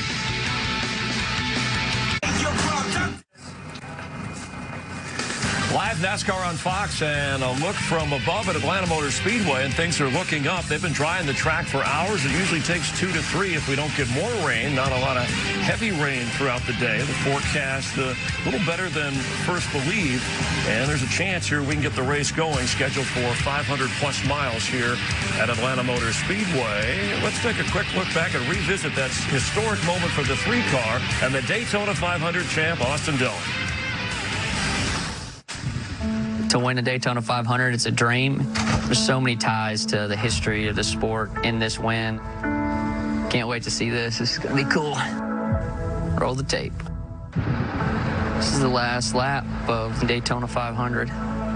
Feeling pretty good about the position we're in. Anytime you are in the race on the last lap, you've accomplished something, especially the 500.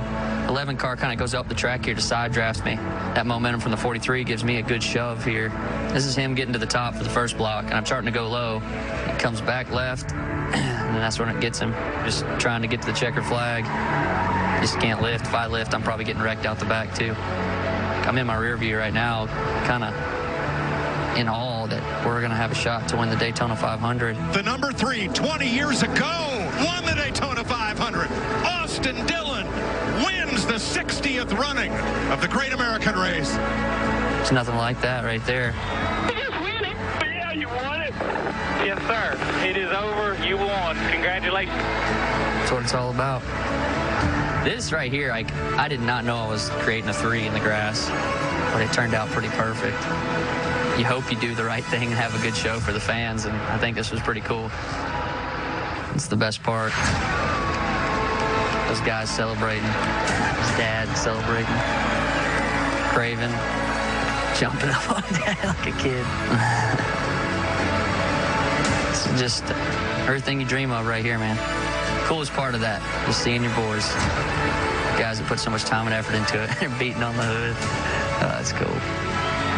Just thankful for the opportunity to run the 3-car. And this is just kind of tradition, man. Sliding in the grass. Done it since the Truck Series days. Brought it with me to the Cup, and it's pretty awesome to see all the guys sliding with you. It's just a feeling of delivering something to a lot of people that have just put so much time and effort. That thing is so heavy. That is the heaviest trophy in the world. Oh, Pop. The love that he's given me feels good to give him something back. One of the trophies of a lifetime. Champagne burns so good.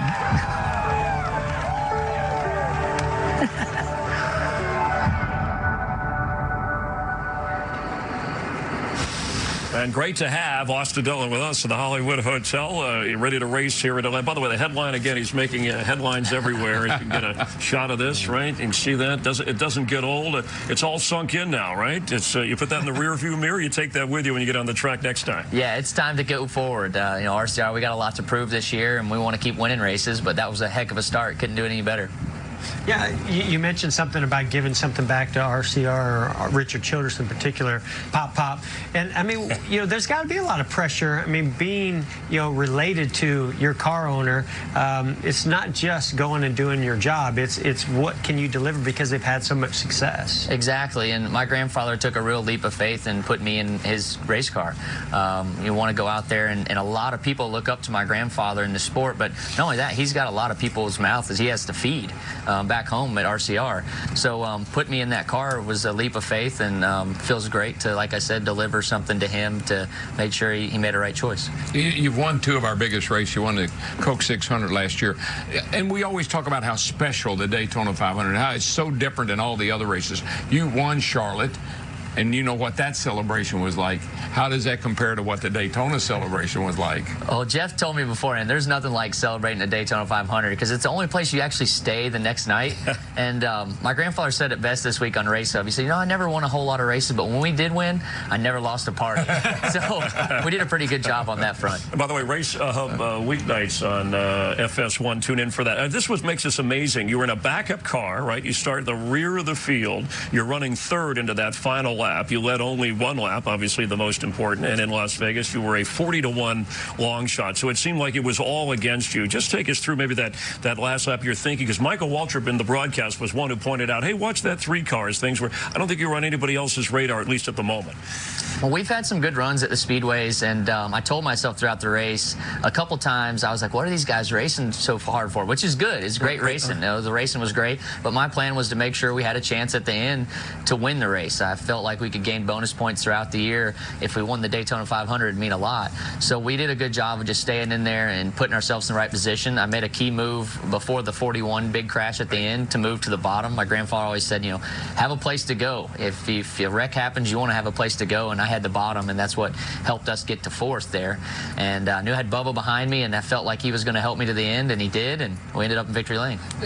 Larry McReynolds tells a great story about when Dale put the penny, his lucky penny on his dash, and how Dale was determined to get that stuck to the dash. How did that come up? How did your lucky penny come about, the young man who gave it to you? And did you think that was your good luck charm? For sure. You know, Jordan was the kid's name. We were in autograph line, and I'm signing for everybody. And Jordan comes up, and he just had a manufacturer hat on. It was opposite manufacturer. I said, man, if you don't have a favorite driver, I'm going to hook you up right here. I said, I'll give you my hat if I'm your favorite driver. Oh. So I signed it, gave him my hat, and didn't think much of it. Thought I gained a fan probably for that day. And the next day I'm walking through the garage, and I hear somebody yell my name at the fence. And I look over, and he's got my hat on. I was like, all right, there he is. So walked up to him, and he just handed me a penny. And I was like, okay, cool. I'll put it on the car. And I remember the 98 penny story and how it all went together. And I thought maybe his grandmother told him, like, hey, you should give him a penny. That was really good luck for Dale Sr. when all that happened. And he just was trying to give me something because I gave him a hat. He didn't have anything connected to that story. And it was really cool to, you know, have a penny in my car and go to victory lane 20 years later. All right, let's walk through this last lap and what really got you to victory lane. Now, I watched in that video, we saw where the 11 comes up to side draft you. I think that was a crucial moment, and I'll tell you why. Because it stalled your lane out. I think Amarola could have possibly blocked you there and got enough momentum. But when that stalled you out, it stacked up Bubba and the others behind him, and now all of a sudden you got a huge push. So now you got this huge push. You see Amarola go to block your lane, but you got all the momentum. What do you think? What are you going to do with that run? Well, at that point, things are going through your mind so fast, and I think the 11 did create that whole run for the 43. When he moved up the track, it gave him a little more air on my nose, and the 43 gave me that huge push. So I get past the 11, I'm kind of looking to my left and make sure I'm clear of him. When I go left, the 10 kind of goes with me, but at that point, when I get to his back bumper, there's just so much momentum there, and I'm not going to lift. You know, it's the end of the race, and everybody's mind is one thing: get to the finish line. Yeah, we had Eric Almirola here, driver of the 10 earlier, said you reached out to him, and I thought, right away when you got out of the car in your victory celebration, you mentioned him. Hey, sorry about the 10 car. So your thinking is, hey, this is all within the framework, driver to driver code. I'm going for it. He'll understand, regardless of who the other driver is. Yeah, in my opinion, if I'm in the same situation, if I lift there, I'm probably going to get wrecked too. It's everybody's going for one thing, and I've been at the end of those 500s, and you don't have those chances very often. It's the last lap of the Daytona 500, and when he made the first block, I tried to go low, and he did a good job following me there, and it just, my car was going faster at that point in time. When I look at that video, it's almost the perfect storm. You give him that little bump, he goes right, and the 11 was far enough back that you were able to drop down in front of him and get the push to the line. So it was really a perfect storm for you. Yeah, I couldn't believe when we got the gap that we got. We had to have a huge run when the 43 gave us that. And it was just a great story to go along with it when Bubba got to second. I raced with Bubba growing up in Bandoleros and Legends cars, watched what he's gone through to get to where he's at now. And the 3 and the 43 and Chevrolet together, that was really cool.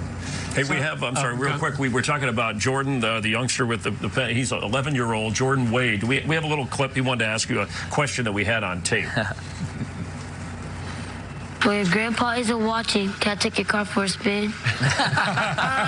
That's awesome. Yeah, I mean, that guy, he deserves to get in my car and take it for a spin. You'll have to drive, though. I don't think he has his license yet. We'll give him a booster seat, man. All right, so now you're in Atlanta. Daytona will never be behind you. That's going to live with you forever. But now you do have to start focusing on the rest of the season. A lot of people say this is where the season really starts. So how's the weekend going? What do you think you have over these next few races and mile and a half and establishing where you can be for the championship? Well, I totally agree. The season starts now. Atlanta's one of the toughest places we go to as far as grip level. And last year we didn't have a really good car qualifying. We qualified 19th, and we raced really great here. I was running 3rd at the end of the race, and we had alternator go out, lost power. We've got a similar setup, but we're trying to work through it a little bit with the new ZL1. I think there's a different package that we need to find, but Newman's car has been fast, so we've kind of moved toward his direction. And long runs are something I like. That's what I love to run. And this place that strings out and you can save your tires, you can make a lot of momentum. So we're going to be working hard. We got to figure out how to deliver each and every weekend, and I think execution's a big key part of that. But with the win behind us, we should be able to carry that momentum. Yeah, you're in. NASCAR playoffs, so that's a great start. Your crew, which also is part of making history, is standing by, and they did such a great job with our Michael Waltrip as we go to Michael live right now. Yeah, Chris, I'm proud to be standing alongside of 4 of the over-the-wall pit crew members for Austin.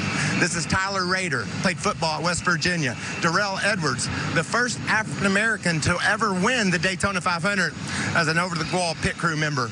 And Paul Swan, played football at the Bowling Green State University. Football, basketball, Grandpa. This is Terry Spalding, 50 years old. Wow, how do you do it? I'm smarter than the rest of them. And you rely on your experience, right? Yes, I've always had to, yeah. That's awesome. How proud are you guys of Austin Dillon grabbing that win on the last lap? I mean, it's awesome. All the, haters he has for driving that 3 car, for him to put that thing in victory lane 20 years after Dale Earnhardt did was really special. And how special was it for you when you were in college playing him in football and just wearing him out? I believe the score was, 55-10? So, it was a beat. It was pretty good. I think I came out in the 3rd quarter, so. And I want to tell you, putting a car in position to win the Daytona 500, the job y'all did all day long, that was amazing. I'm really happy for y'all, but I'll see you on the basketball court.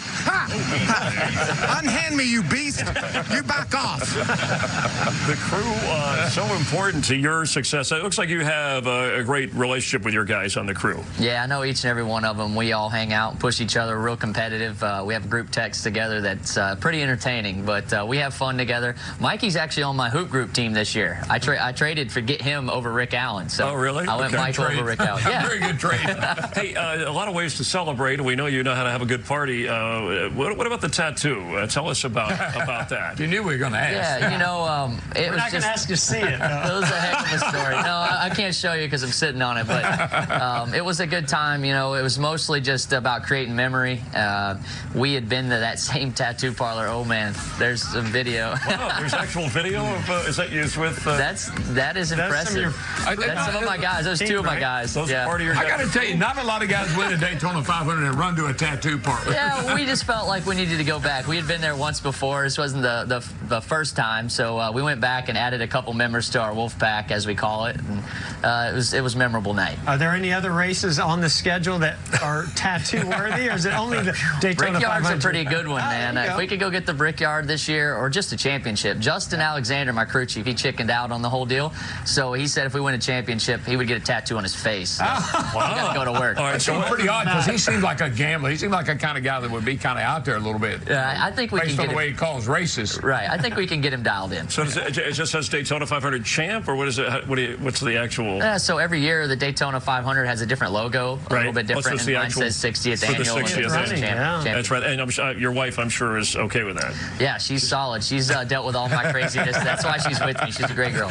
Well, congrats again. Thanks for coming in. It was a terrific finish. And the haters out there, well, they can't hate anymore. You're a Daytona 500 champ. All right. We'll show them the trophy. We'll continue live from Atlanta Motor Speedway.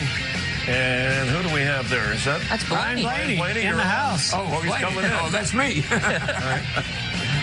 He's teaching Michael a few things. Here we go. Yeah, here's what it is.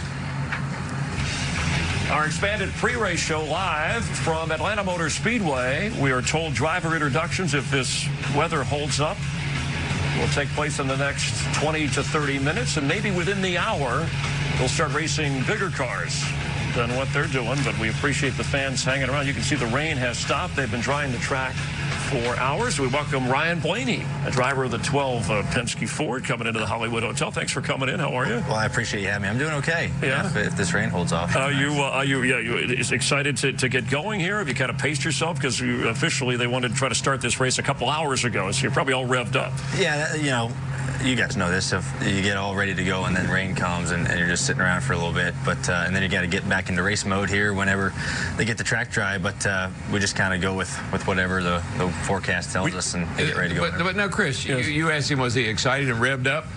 Does he ever get excited and revved up? Well, there's different ways, right? You're kind of a low-key personality, right? I try to stay as calm as I can before the races and then maybe get revved up during. By the way, we were just talking tattoos with Austin Dillon, who had the Daytona thing on his backside here. You have a tattoo, right? I have a few. It's a family-related tattoo. Obviously, your father raced. You have a history with your family. I have a couple of from my grandfather, from my dad's dad. Right. I have a photo of his car from 1970. Oh, that's cool. I thought it was pretty neat. So I never really knew him very well.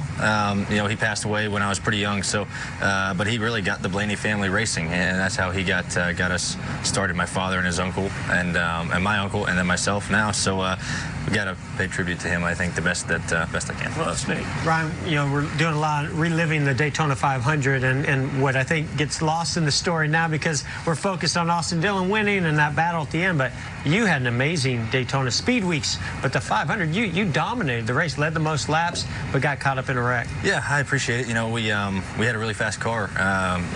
Throughout really the whole 10 days over there, and you don't lead that many laps without help from your teammates or Ford drivers. So that was really nice. We all worked really well together. I thought that was a great team effort, and it's a shame that we came up a little short, but it was a good effort by us, and you can't really hold your head about that. We gave it our all, and just what meant to be. Maybe next year, hopefully we get another shot at it. Yeah, how you fitting in over there with your two new teammates? All sitting at the same table now. How's that working out? Yeah, really, it hasn't been too hard of a transition. We've worked really well together in the past, and Brad and Joey have been really great to me ever since I got to Penske in 2012 and 13. So it's been really simple, which has been really nice. And a lot of my same team from the Wood Brothers have come over to the 12 cars, so that has been nice not to have to learn everybody else's, everyone new. So that's been pretty simple, but I can't thank them enough for the help they give me. And I think we work really well together, and Paul Menard is doing a great job over the Wood Brothers too. Yeah, and for what the low-key personality that Ryan has, I think those two kind of offset, right? Is that the other extreme? They probably do more of the 90% of the talking when the three of you get together. Well, that's good. Yeah. As long as you're listening, that's all good. Yeah, I'm always listening. I feel like I'm a better listener than talker, but that we got to balance ourselves out very good, and I think the three of us do that well. And Paul is the same as I am. He doesn't say a word. Low-key, yeah. He's pretty low-key. And then the other pretty low-key. Ryan, we had Bubba Wallace in here. I know you guys are buddies. You do a podcast. You do a lot on social media. I mean, what do you see as the weight on your shoulders as a young, new, future star in this sport to help elevate the sport and bring new fans. I mean, it's a great opportunity for guys like you. It is. It's been a lot of fun to be a part of this youth movement. There's a lot of great young drivers right now, whether it's their first year in Cup or their second or third year. It's just really neat to be a part of it, to be honest with you, and we're really fortunate to be a name in that group, and it's been really cool. There's a great mixture right now in NASCAR of a lot of young drivers who are just coming in, and a lot of great veterans who are still, at the peak of their careers. So that part has been pretty cool, and I get to race with people I admired growing up, and then I get to race with people my age who I raced with when I was 13 years old. So it's been a lot of fun to be a part of it, and I can't thank NASCAR and really everybody enough for making it happen. And hopefully we can all start winning races. Do you have to be prepared at all times for somebody like Bubba to just walk in with his phone live tweeting? Or Oh yeah, he's a social media freak right there. What's going on here? Is that a bumpy What happened here? Are y'all on a bad road or what? I think we were hitting a lot of speed bumps. Yeah, he's good at that. I'm usually captured in his social media rants, but y'all are hilarious. Yeah, together, I gotta say. He's got to come out of his shell a little. He's so shy. We might have to give you guys our visor cam for the week before meeting. Yeah, I've been wanting to wear the visor cam. I haven't been asked yet. Oh, well, we'll take care of that. Oh, yes, you have. Hey, can we get somebody over to the 12 car right away, please? Visor cam here would be pretty, pretty great. We'll put it in. Hey, are you part of the Penske games yet? Are you caught up in that? Tell us about that. Yeah, so the Penske games, they started that last year, and this year we have even more. So there's all the NASCAR drivers. I think there's 5 of us, and then the IndyCar drivers, and then all the sports car guys. And so we filmed that over 2 days, and it took a crazy amount of hours to do it. So when you get 13 or 14 grown men in one room trying to do a singular task, it's like trying to herd 5th graders. And what is it, video games, or is it a... It's everything. There's a lot of... there's basketball? some... I can't tell you. You got to tune into it. Okay. Okay, so it's competition. It's competition. It's like your own Olympics. It's pretty much the Penske Olympics, yeah. It's our own version of the Olympics, and I don't even know who won, to be honest with you. Did you do all right, do you think? You're based on... I think I made podium. Okay. We'll see. I think I'm in the medal category. All right, well, that's good. Find out. I like podium. I like a podium.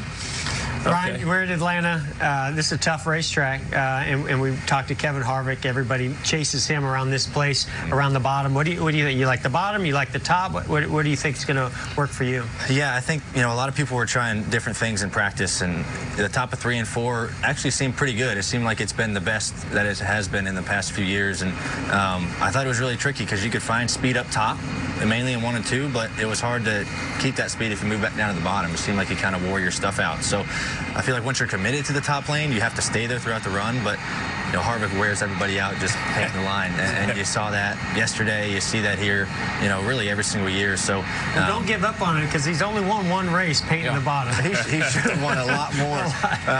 But no, I think if we can paint the line and just try to do that would be good. But you'll be searching around all race and see what you can find. By the way, Ford has selected you in Phoenix with the in-car camera, so you have that going. Did you know that? I did not know that. And shows you how much I know. And the ask will be coming for the visor cam. I'll get the visor cam next week. Okay. And the Xfinity race, you'll be working that as well, right? Yeah, I'll be in the booth. Broadcasting. Okay. All you drivers do such a great job. You bring a lot to the table. It's really fun to have you up there in the booth. Yeah, I'm excited to be my first time in the booth, so I'm really pumped up. What is? Tell us what DEX Imaging is. Yeah, DEX Imaging.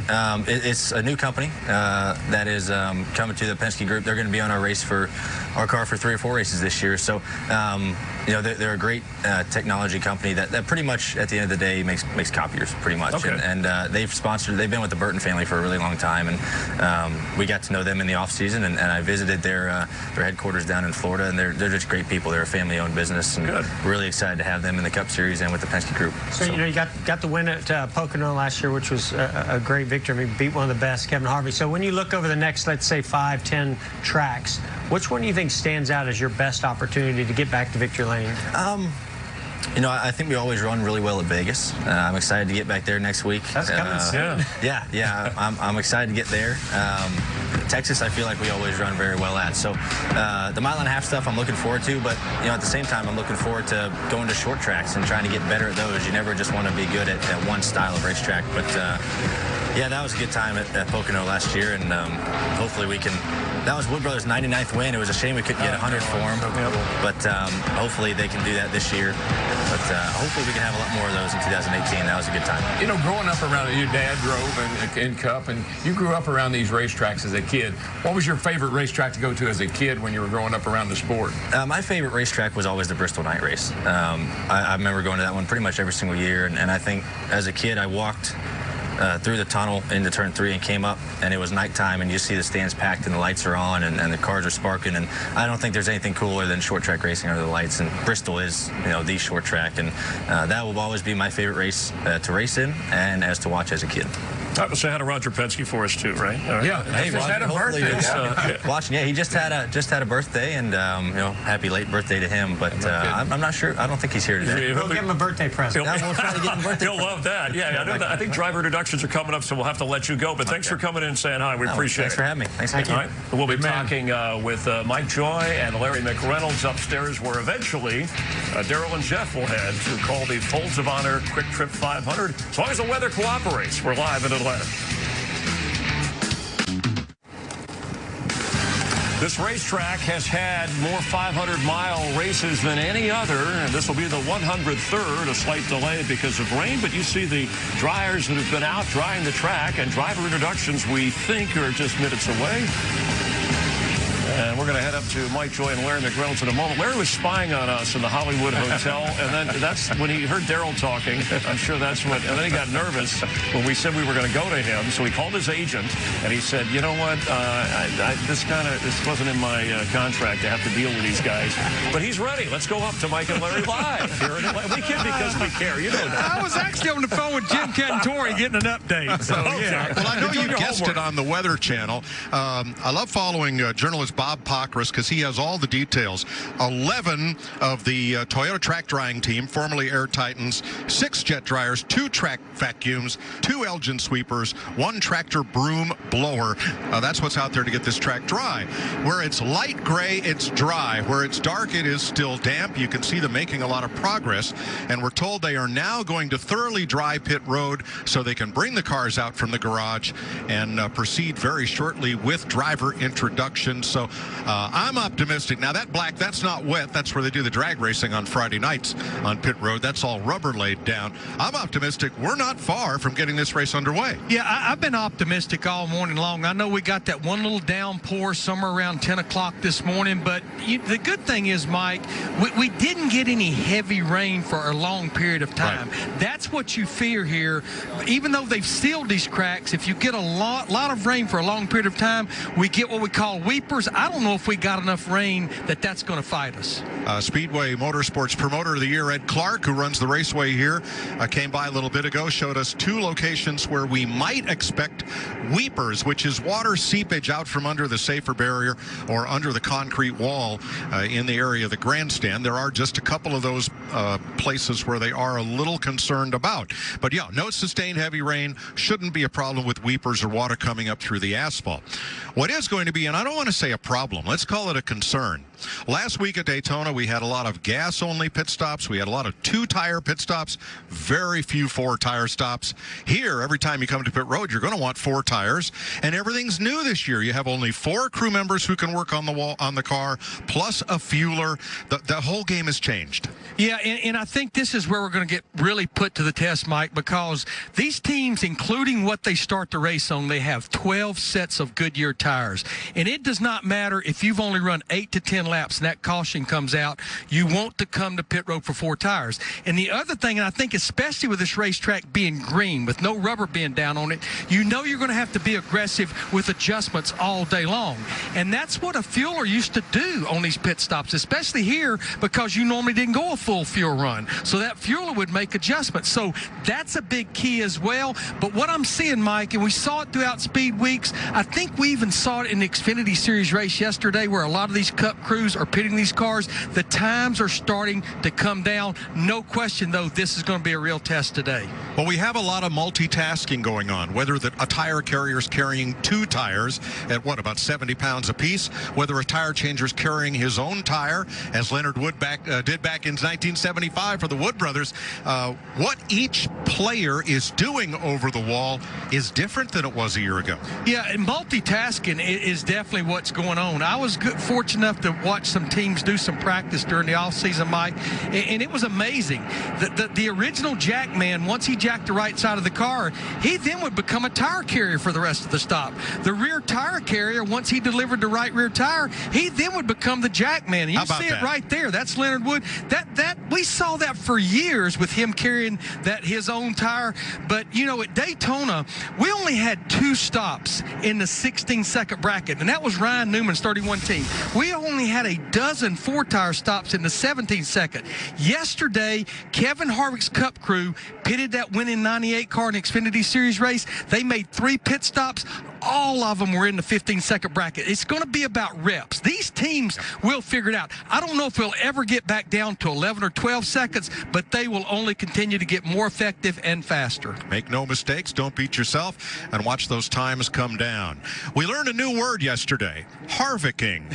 As a driver, and there's Martin Truex, who will start out back today, having not had a chance to qualify. His car didn't make it through inspection in time for qualifying, so he'll start on the last row. And there's the man who will now show up in Webster's dictionary. What is Harvicking? Well, he definitely has the groove here, and we've heard Jeff and DW talking about it throughout the pre-race show. He has figured out how to not completely come out of the throttle and start using the brake. Now, you asked me the other day at practice what would be my concern. Well, at a racetrack of this size, Mike, where the straightaways are so long, not a big concern. And you know, Jeff Gordon, you know, for Hendrick Motorsports, they had that alliance with Stewart Haas Racing, and he said he could see all the data from Kevin Harvick, but he couldn't really make it work. And I'm hearing the same thing out of some of his teammates today. Right, this year now, all teams are able to look at every car's telemetry data. So Kyle Busch can see what Kevin Harvick's doing, even though Kyle's in a Toyota, starts from the pole today, and Kevin Harvick is in a Ford. But, yeah, seeing it is one thing, and doing it is another. Boy, Kyle had a tough day yesterday. You talk about new pit stop adjustments. Came in they had 4 tires over the wall to change in the truck race. Came in leading. They finished up the change on the right side, came around, and Kyle said the crew chief told him to go. Problem was the rear tire changer had already undone all the lug nuts on the left rear. Wheel falls off. Car backs up, come to pit road. Let's show you what we're talking about. Kyle was certainly the favorite. There you see there's 4 tires at the ready. Right now, the left side, those nuts are off. And now Kyle here's go and say, hey, wait a minute. Well, only Kyle Busch knows exactly what he heard there. I personally felt like he looked in that rearview mirror. He saw those other trucks leaving their pit boxes. This was going to go to a 2-lap overtime. I felt like Kyle made the call. You know what? They're done with the right side. I'm out of here. I'm not going to give up all these positions on pit road. Well, that was yesterday, Chris, but it just amplifies the idea of new pit road procedures and making no mistakes. Thanks, Mike and Larry. There's Bubba Wallace. It was great chatting with him. Kyle Busch, by the way, 6 career wins from the pole. There's Kevin Harvick with Clint Boyer and Son. Driver introductions coming up live.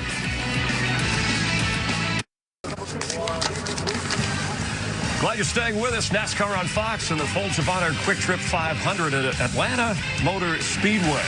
Crowd hanging around for driver introductions, and there's the Grand Marshal for today's race. Saying hi to Bubba Wallace. Keenan Thompson, he's from Atlanta and the longest-running cast member of Saturday Night Live. Very funny.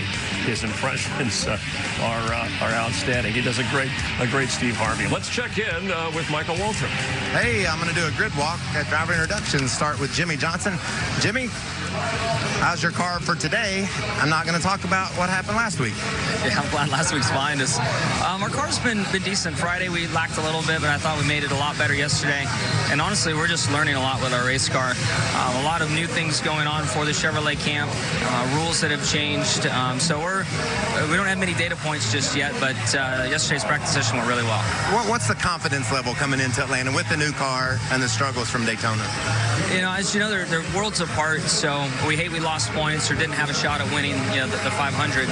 But our season really starts here today, and as we roll into the West Coast swing, get our arms around what our cars are doing and what we need to do to make them faster. But I'm thankful to have Lowe's for Pros on the car this year and all the hard work from everybody at Hendrick Motorsports, and we're ready to get to work and make our cars fast. You going to climb any mountains out west? If I can, if I have time. Hey, nice job in Daytona. I love the way you were poised, ready to go win that race. I know it got away from you at the end, but great job. Yeah, thank you. I'd like to do that restart over, the last restart, but we had a really good Ford, and looking forward to today, looking forward to Talladega and all this stuff. We're going to have a good year. Slip sliding away. That's going to be the theme today. Joey Logano, you got a little experience yesterday out there chasing that guy. How do you beat that guy? I don't know. Hopefully I figure out something today to figure out how to do it. He may know how to do it. I don't even know what he does, and I have all of his telemetry. I really don't. He lifts so early. You have the setups, too. Yeah, and he tiptoes around here. I don't get it. Let me tell y'all something. Maybe this will help. I went down in that corner. There's a lot of bank under that yellow line, and there's no way you can follow that yellow line. It looks like a drunk man painted it. It goes all over the place. I think you got to be drunk to be able to follow it. Maybe that's what Kevin is. Maybe Kevin's drunk. He drinks too much of his sponsor. Maybe that's what it is. I'll go check on him. You doing good? I know it had to hurt so bad to be so close in Daytona and have it just slip away at the end. It was all right there for us to take it again. It's a shame we didn't win it, but it was fun defending it and have a shot at it. Way to remind him that. He was so awesome in Daytona. He was so respectful that he was a champion, and I just love seeing him and listening to him. Thank you. Okay, in case Austin drops it, we'll pick it back up. I love it. I love it. Let's see who else we got. Hey, Boyer, they want you to come to the hotel. Okay. To that one. Is it that old guy and then that retired guy? Yes, that's them. Going to the hotel and you in the same sentence, I don't know, that's awkward. Hey, what do you think about that? And then Myers will be there too. It's almost like he knows you. Hi. What's going on? Is this your son?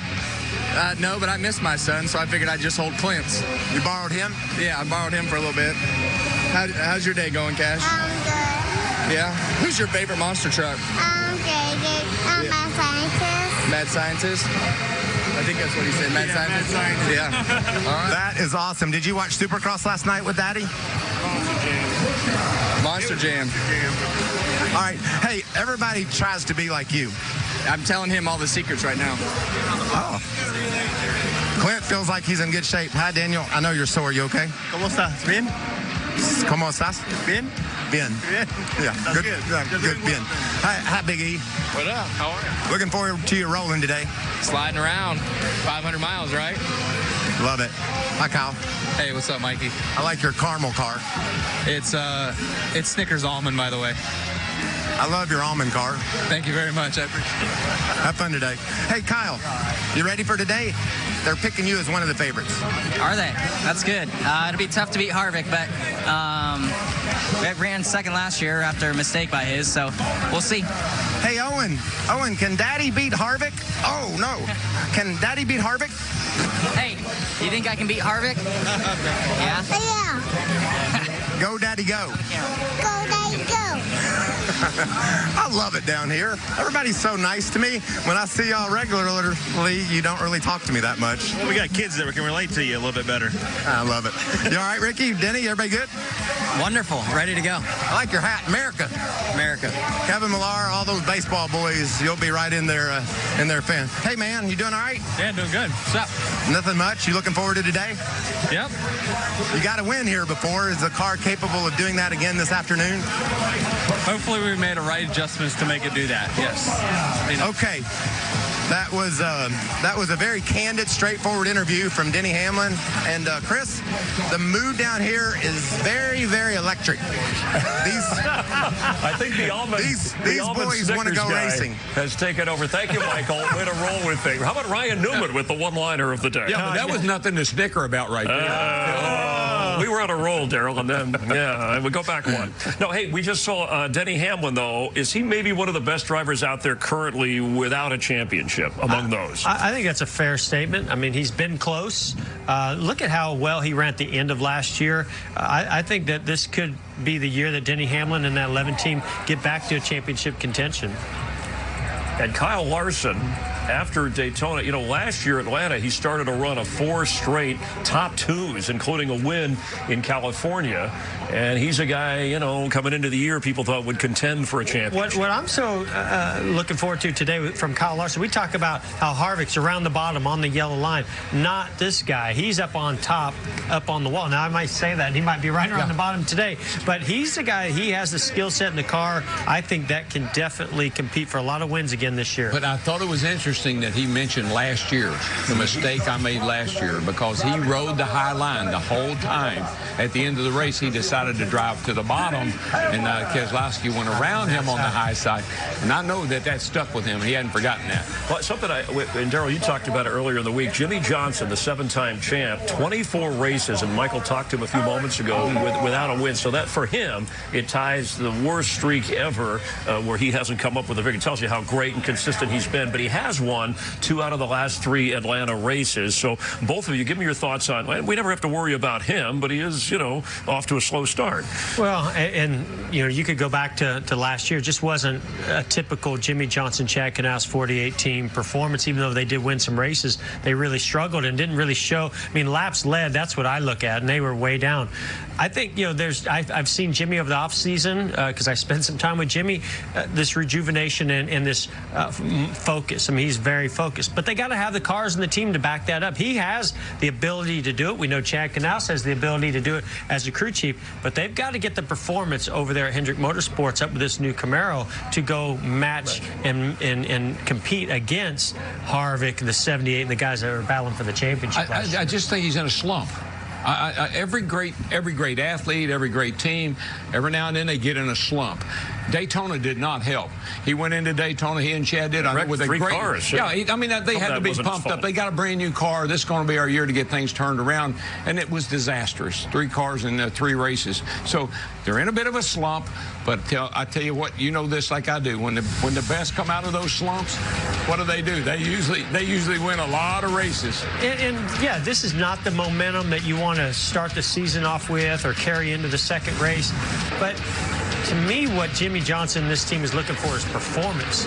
You know, if they get caught up in other wrecks or have a tire go down, they can recover from that. What you can't recover from is when you don't have a car or feel like you have a competitive enough effort to go out there and lead laps and run up front on a consistent basis to go win races. I just think confidence is huge. I don't care who you are, how many races you won, how many championships you won. You've got to have confidence. And I think right now their confidence is shaken. Yeah, well, I still think for a 7-time, I still think he's getting an 8th championship before he steps away. I would not be surprised. I mean, I think this has just shown they're human. Right. He's human. Have other people caught up to them a little bit more than just them coming back to the pack, or you think it's more they just haven't adjusted, as you said, with the Camaro and some of the competition? It's hard to say. I think there's definitely some teams out there that have, you know, they've looked at them as the target and they went after them and they've elevated up their game.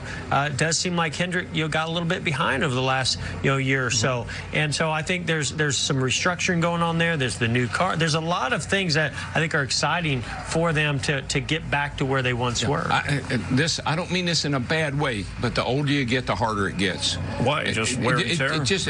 Don't ask me how I know. Well, no, you both know. Well, he knows, and I know. The older you get, it just seems like those wins are further and further apart. 42 years old. Yeah, I mean, that's not old. No, but when you start looking at race wins, championships, those kinds of things, when you get to be 42, 45 years old, they get harder and harder and harder to pull off. Well, and also when you've accomplished what Jimmy Johnson has accomplished and you're at the age that he's at and the confidence been brought down, then you start looking at what's my motivation to put all the effort into it, because you put the effort in for the results. Right. If you don't get the results, the motivation starts to go away. I don't think they're there yet. And I don't want him calling me. I love you, man. You're one of my all-time greatest drivers, but facts are facts, and that's kind of what we're looking at. No, he knows. And look where he is with 83 career wins. And you look at that list. And it's great, by the way, having both of you guys here with us on the Fox broadcast to call the races and on our pre-race show. Our most recent. You only won 93. I thought you were. Oh, stop with that. You were picking on his Atlanta wins. So how about Martin Truex Jr. and the inspection process? You fail once, you fail twice, 3 times according to the new system here. So he's put back at the rear of the field, crew chief suspended for car chief, excuse me, for this race. I don't know how much of an impact, but Truex has not won from this far back in the field, even though he dominated on mile and a half last year. Yeah, this is not typically what we see out of that 78 team. Normally, they're qualifying up front. They're getting stage points, playoff points. I mean, that's what they did so well last year, and it all started on qualifying day because they were up front just about every weekend. Good pit stalls, good execution, fast race cars. You know, I think they're gonna rebound from this. They're gonna drive to the front, but I don't know, you know, if they're gonna have quite what we saw last year from the competitiveness. This is a big hole to come out of. Yeah, well, stage racing makes a big difference too. Starting further back, harder to get up there and get those stage points, which he had so many of last year. But they're just the opposite of Jimmy Johnson and Chad Knaus. They are confidence personified. Yep. And do they worry about starting 35th today? Open up the notebook and see what we did on the mile and a half last year, and I think that'll work pretty well for us today. And he won where we're going next week. In fact, he was the only driver to drive for the cycle, meaning win all the stages and the race, and he did it twice last year. We're live here in Atlanta. You saw driver introductions, the track drying. Sorry about the delay start, but Clint Boyer is going to come in and heckle and talk with us. We thank you for staying with us.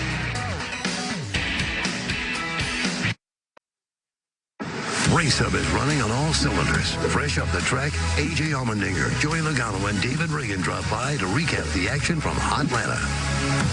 We'll have a radioactive that'll be as sweet as a Georgia peach. And speaking of Georgia, we sit down with Chase and Bill Elliott for a feature you won't want to miss. That's all next week on NASCAR Race Hub. Weeknights, 6 p.m. Eastern on FS1. NASCAR on Fox Live from Atlanta. Don't forget the West Coast Swing coming up the next 3 Sundays when we head out to Las Vegas, to Phoenix, and then the Auto Club Speedway out in Fontana, California. But this is Atlanta Motor Speedway. Rain has stopped from earlier. They're drying out the track. The drivers have been introduced, and we have a 3:30, so about 45 minutes target date to start this race, and must go through 2 stages for it to be official if there's any more rain in the forecast. Nice to have Clint Boyer, as promised, dropping by on the Hollywood. He's got a few minutes. Wait a little bit. So, track looks dry. We're going to hear some loud pipes today. It's going to happen. Here's a test for you. I want you to say your crew chief's name. Mike. But he owns it. Like, if you say Booger, he knows what you're talking about. Yeah. Booger Ravitch? Is that close enough? Booger Ravitch. Yeah, Booger Ravitch. Yeah. I know that earlier. I like that. Funny they didn't call, who's it? They didn't call him Blickensdorfer. They called him Blick, right? Yeah, Bubba Wallace said, hey, Blick got abbreviation. How do you say that, like, in the heat of a moment? Yeah. You don't. It could get could be trouble. So how do you do it? Of those, as a matter of fact. By the way, it's nice of you to come in and Daryl heckling you right away, and you fired it right back at him. Yeah, I mean, we're down to Boyer. We're down to Boyer. We're down to Boyer. Boy, we're getting desperate now. Thank you for coming in. Jeez, we got a few minutes to go here. We always have good attitude, right? Even whether Michael's heckling you. You get any older in here, you're going to need rocking chairs. I just wanted him to warm up a little bit. That's okay. Hey, Clint, I mean, I think one of the reasons we got you in here was we're looking at the lap times from yesterday, and we talk about how good Kevin Harvick is here, but you look really good. I thought you were matching him time for lap there. All of our cars, Stewart-Haas cars, are great. We qualified well. First time in a long time I can remember all 4 cars qualifying in the top 10. So the offseason was good. Everybody's hard work is playing out just the way we hoped it to when you come to what we call the regular season. This track in particular, it's a grip track. You got to be able to make downforce, have good mechanical grip, and the guys have done that for us so far. So you're a dirt tracker. You can pull that off. You definitely do some dirt track, and whether you're up on the boards or down on the line, you know Kevin's going to be right down on that yellow line like he was yesterday. He's perfected that line. He does it so well. Going to be the car to beat. You know that, but I think we're capable of doing that, and the Fords are all strong. So I'm looking forward to today. Did you hear me? Yes, today. You want to get this race in. Yes. I've heard we have to do it today because there's rain in the forecast. You've got a hair appointment, and you've got an appearance Tuesday. Or you got something to do. I have something to do. Yeah, absolutely. I got can't do TV. I like my salt and pepper look. No, but I got to ask you a question. I like your Dish TV thing. That's nice, by the way. The Fox Sports Go bit you do. That's good. Oh yeah, that's good. Thank you. I like that too. Yeah, we're still on. I want to ask you a question. Serious question. Your attention span is I may not ever get around to it, but I'd like to ask you a question. drivers, Yes. the pit crews, the way the adjustment's been made with the pit crews, do you think that puts more pressure on a driver to hurry up and get the pit road, to hurry up? Because we saw Kyle Busch make a mistake yesterday, and I think a lot of that was just trying to maybe make up for the pit crew. Well, Darryl, as we saw last year, you got to be careful not to hurry up and get to your pit stall. You got to do a good job getting in your pit stall. That's where it really makes a difference. Speeding penalties. A lot of pit road penalties. Speeding penalties last year. You got to be mindful of that. You got to remember that. For whatever reason, the way they've measured pit road out, it threw everybody for a loop last year. So I think everybody's adjusted for that a little bit. But getting in the box, making sure you're right on your marks to where they can be on their marks, because having one less guy really throws everything for a loop if you're not. Do you look for the? I know there's signals, but I know Kevin Harvick had said, hey, it took some getting used to, because I'd watch for certain guys to do certain things and then I'd go, and now that's changed a little. Well, I mean, everybody, when you're getting into your box, you know it, Jeff. You get around there, and when the guys are coming around for the right side, you have your things you do. You put it back in gear, heel toe it, your foot, your heel's on the brake, you're keeping the thing running, your foot's on the clutch, so you're ready to launch. That moment, from the time you do that to the time the jack goes down, is a lot longer. We're talking like whatever water you had in the bottle, you might as well drink it. Like now, you used to just, by like feel, you would almost feel those guys as they got done. Now, you're literally over there watching them. Come on, Fred, let's go. Clint, I mean, it's hard for us not to go back to 2016, a very tough year for you. Then last year, I think all of us, including yourself, looked at, all right, he's going to Stewart-Haas. Man, he's just going to light it up. And it didn't quite come, and I know there's a lot of changes to the team, but are you expecting, like I think all of us are expecting, this is going to be the year for you? Well, this is the year. I mean, it has to happen this year, or who knows what the future holds. And you know that as a driver. I'm no dummy to this, been in it a long time, but this is the opportunity. Last year there was a lot of unknowns. We know what we got now. We know our strengths. We know our weaknesses. More importantly, you got to focus on those weaknesses and, and shine on those strengths. And I think we can do that because of the notebook we've built. And first year in a long time that I know everything. You know what I mean? I know the crew chief that I'm going to have. I mean, it's crazy. You really think back, it's been almost 4 years since I've started the season out with the same group of guys. And you brought a that notebook. up. We never said a word about Didn't have to build another notebook. So you've had 6 career playoff appearances. I know you had 5 wins back with RCR. I think it was 3 with Michael Waltrip racing here, and now with this turn. And talk about maybe Ford overall and how not just Stewart-Haas, but whether it's Penske or Roush are working together. Well, when you think of Ford, you think of family. It literally is family. When you're in meetings, it's Etzel. His last name's Ford. Yeah. You know what I mean? And I think when you think of the drivers in our meetings and our talks, it feels like family. It feels like it's an army of one, and everybody works together, whether it was last week at Daytona or not. Within our Stewart-Haas walls, it's neat to bring on Eric, and all 4 of us are hitting on all 8 cylinders, just like what we saw in qualifying. So that group effort is where our success is going to come from. And we had 1 car run good last year, and we've got to get all 4 cars running good. So when Tony Stewart comes in, I asked Eric, and he's very encouraging. It's about 2 o'clock in the afternoon. Yeah, well, he gets he's the owner late, I'm sure. He's the owner. So what does he tell you? What does he tell you? I mean, what does he come to Clint Boyer and say, look, Boyer, you need to do this, or you need to do that? Tony is the boss of the driver. He always takes that role, and it's neat to have that as a boss. And Richard Childress, even when he was an owner, he always took that approach. He always took the driver's side and went to bat for you, and Tony is no exception. It's neat to have an owner that was a driver, has felt all the things. I saw Eric's interview just a little bit ago about his interview. You wouldn't think that Tony would be that guy that stand up and say that, but he really is, and uses his past experiences for your gain. Yeah, Tony's done a lot of things for a lot of people that you never hear about behind the scenes. Very kind, heartfelt things. And a big heart. And we saw you with Cash, your son, and I know Kevin talked about Keelan, who we see a lot, and a number of the drivers with family and young kids out here. So we see them, they're okay race day. So what do you do, Clint, in that in-between time? I mean, how are they? You somebody have to keep them busy here so they don't get, You wish you had another 40 feet. That 40-foot bus isn't big enough for 2 kids and a wife that's been putting up with him for 2 days. It gets a little, especially if it's raining out. Tight in there. You need another bus. Your bus is not occupied right now, is it? What, are you going to rent it there? No, I'm solo. You need some extra space. Might borrow yours? Sure. Come over and see his grandfather if you'd like. But it's important for you to to have them around, right? It's better so than not important. It's so missing them. fun to have your family. You know, she said, hey, if there's a strong chance of rain, what do you think? Should we just go home? I'm like, heck no, man. We're all family.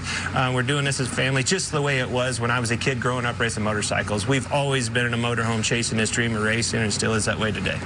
A lot of dirt track background. You still do any dirt track racing? You got anything coming up? Well, I was down at Speed Weeks. I was with the late model guys all, 3 weeks of it. We were in East Bay, Ocala, Volusia, Brunswick, Georgia. We were racing all over down there, watching the guys and helping. Because you own one of those teams, right? 2 dirt late model teams in the Lucas Oil Series. So have a lot of fun doing that. It means a lot to me. It's fun to get back to your roots and what you grew up doing. You just feel at home. No behind the wheel? These guys, well, one of them's a big guy and really short. I can't fit in his seat very well without a pillow. Just give it time. And the other guy, you'll make it. It'll happen. Hey, Clint, we had... But no, I don't. To answer your question, I don't get in it. I enjoy being a part of it, but just being around it and helping out on the cars is enough for me. We've had an array of drivers come in, different age range from, Kevin, who's 42, you're in your late 30s, and we had some of the young drivers, and this wave of really like 20-year-olds, and then there's even like the Logano in their late 20s, and Austin Dillon, who's had success. Do you treat a driver differently out on the track when you're racing them based on their experience, who they are, what you know about them? Well, I think it depends on what track you're at. Last week at Daytona, you're watching these kids up there 3 wide, and they're tank swapping, getting in the corner. You're like, "Mom!" And they're wrecking. Yeah, I saw that one coming. Hey, 2016. The only problem was when I did that, mine blew up. Oh, okay. 2016, I said, man, what's the problem? He said, my car hates me. Well, hopefully it'll be good today. It's a hateful year. Well, treat them well today. Thanks for coming in. All right, thanks, guys. Enjoy yourself. Looking forward to today. I think it's going to be a good one. It is Stuart Haas. Ford, it's going to be a fun day. Clint, always. There's Daniel Suarez with some of the younger drivers we're talking about. The pressure on here in Atlanta. We're going racing here within about 30 minutes, we hope, if the weather cooperates. So Dave here is taking... We welcome you back live here in Atlanta. NASCAR on Fox, social media, tweeting, Facebooking, Snapchatting. While we're waiting out the rain here in Georgia, there's Keenan Thompson and Bubba Wallace. Nice to have Bubba drop in and say hi. Fans anxious and the crowd hoping to get the Folds of Honor. This race scheduled for 500.5 miles. Kyle Busch, the pole sitter, his car rolling out. We should have the invocation in the next 10 to 15 minutes. And I thank the drivers who have stopped by during the delay. We welcome the driver of the 19 Joe Gibbs Toyota, Daniel Suarez of the Hollywood Hotel. Thanks for coming in. Nice to have you here. Thank you, guys. It's better late than ever, right? we saved the best for last. Yeah. You only had to follow Boyer, so you got to get some piece of cake. Oh, as I live here, I go straight to the car. Straight, yeah, in just a few moments, so we don't have as much time as we had hoped, but to talk about the transition from Daytona to here and having to wait it out a little bit longer before you hop in the car. Well, it's been good. Last week I talked a lot about last year and how last year everything was in a rush and everything was happening so quick, and this year so far has been just everything more relaxed, knowing my guys, knowing what to expect, having a good plan, and already Daytona, as you guys know, is way different than Atlanta. So the way that we work in Daytona for everything, it was different than Atlanta, and as many teams, Atlanta is the first real, start of the season for mile and a half. So excited for our performance so far. I really feel like we have a fast 19-hour Toyota Camry, and hopefully we can keep it in the front. Yeah, it looked to me like that. Watching you over the last couple of years, the first half of the Xfinity Series seemed like you went to school, you learned a lot. In the second half of the year, you capitalized on that. It appears to me you've kind of used that same philosophy in the Cup Series now, and you've learned a lot. Is it time to capitalize? I work very hard to try to be a good student, and I feel like with all the technology that we have right now, if you are not a good student is because you don't want to, because we have a lot of tools, we have a lot of data, a lot of information to learn from the guys that they've been doing this for 15, 20 years. So if you don't want to learn, it's because you don't want to, because all the information is there. So I feel like so far it's been good. Practice went smooth, a little bit different than before because now we have just two practices instead of 3. But so far it's been good. The racetrack right now is going to be very different than yesterday. No rubber. So So we see what we got. Daniel, you know, so many of the Cup drivers, they have background in dirt, or maybe they grew up on a short, slick, you know, late model racing track, but you didn't have any of that background. So, you know, I'm amazed that you've been able to really learn, like DW said, as fast as you have. But this track in particular, I mean, you're talking about 180, 190 miles an hour, sliding the car sideways. How has that transition happened? How have you done so well? You know, Jeff, that's very funny that you are saying that, because I remember when I moved to the U.S. the very first time 6 years ago, and I was watching people racing on dirt. And in Mexico, we don't have that. I mean, that's not an option. And actually, I didn't know that people race in dirt. So for me, it was an adventure to watch and to learn from that. And so far today, I've never been in dirt in my life in a race car.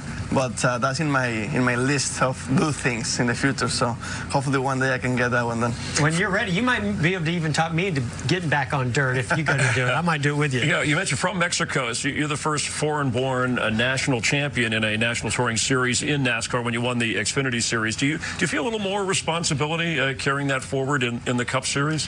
You know, that year, 2016, it was a huge year for myself and for a lot of people that follow my career in Mexico. And you know, I have learned that not just in Mexico, but in Brazil, Argentina, Colombia, all these places in Latin America, that we have a lot of fans. We have a lot of fans that follow our sport, and for me, obviously, it's a huge honor to be that driver that can, you know, represent them in a good way.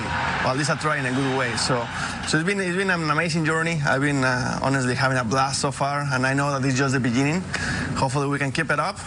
Like I said, today is a big day for me and actually for my team as well, because Ari's home track is here in Atlanta.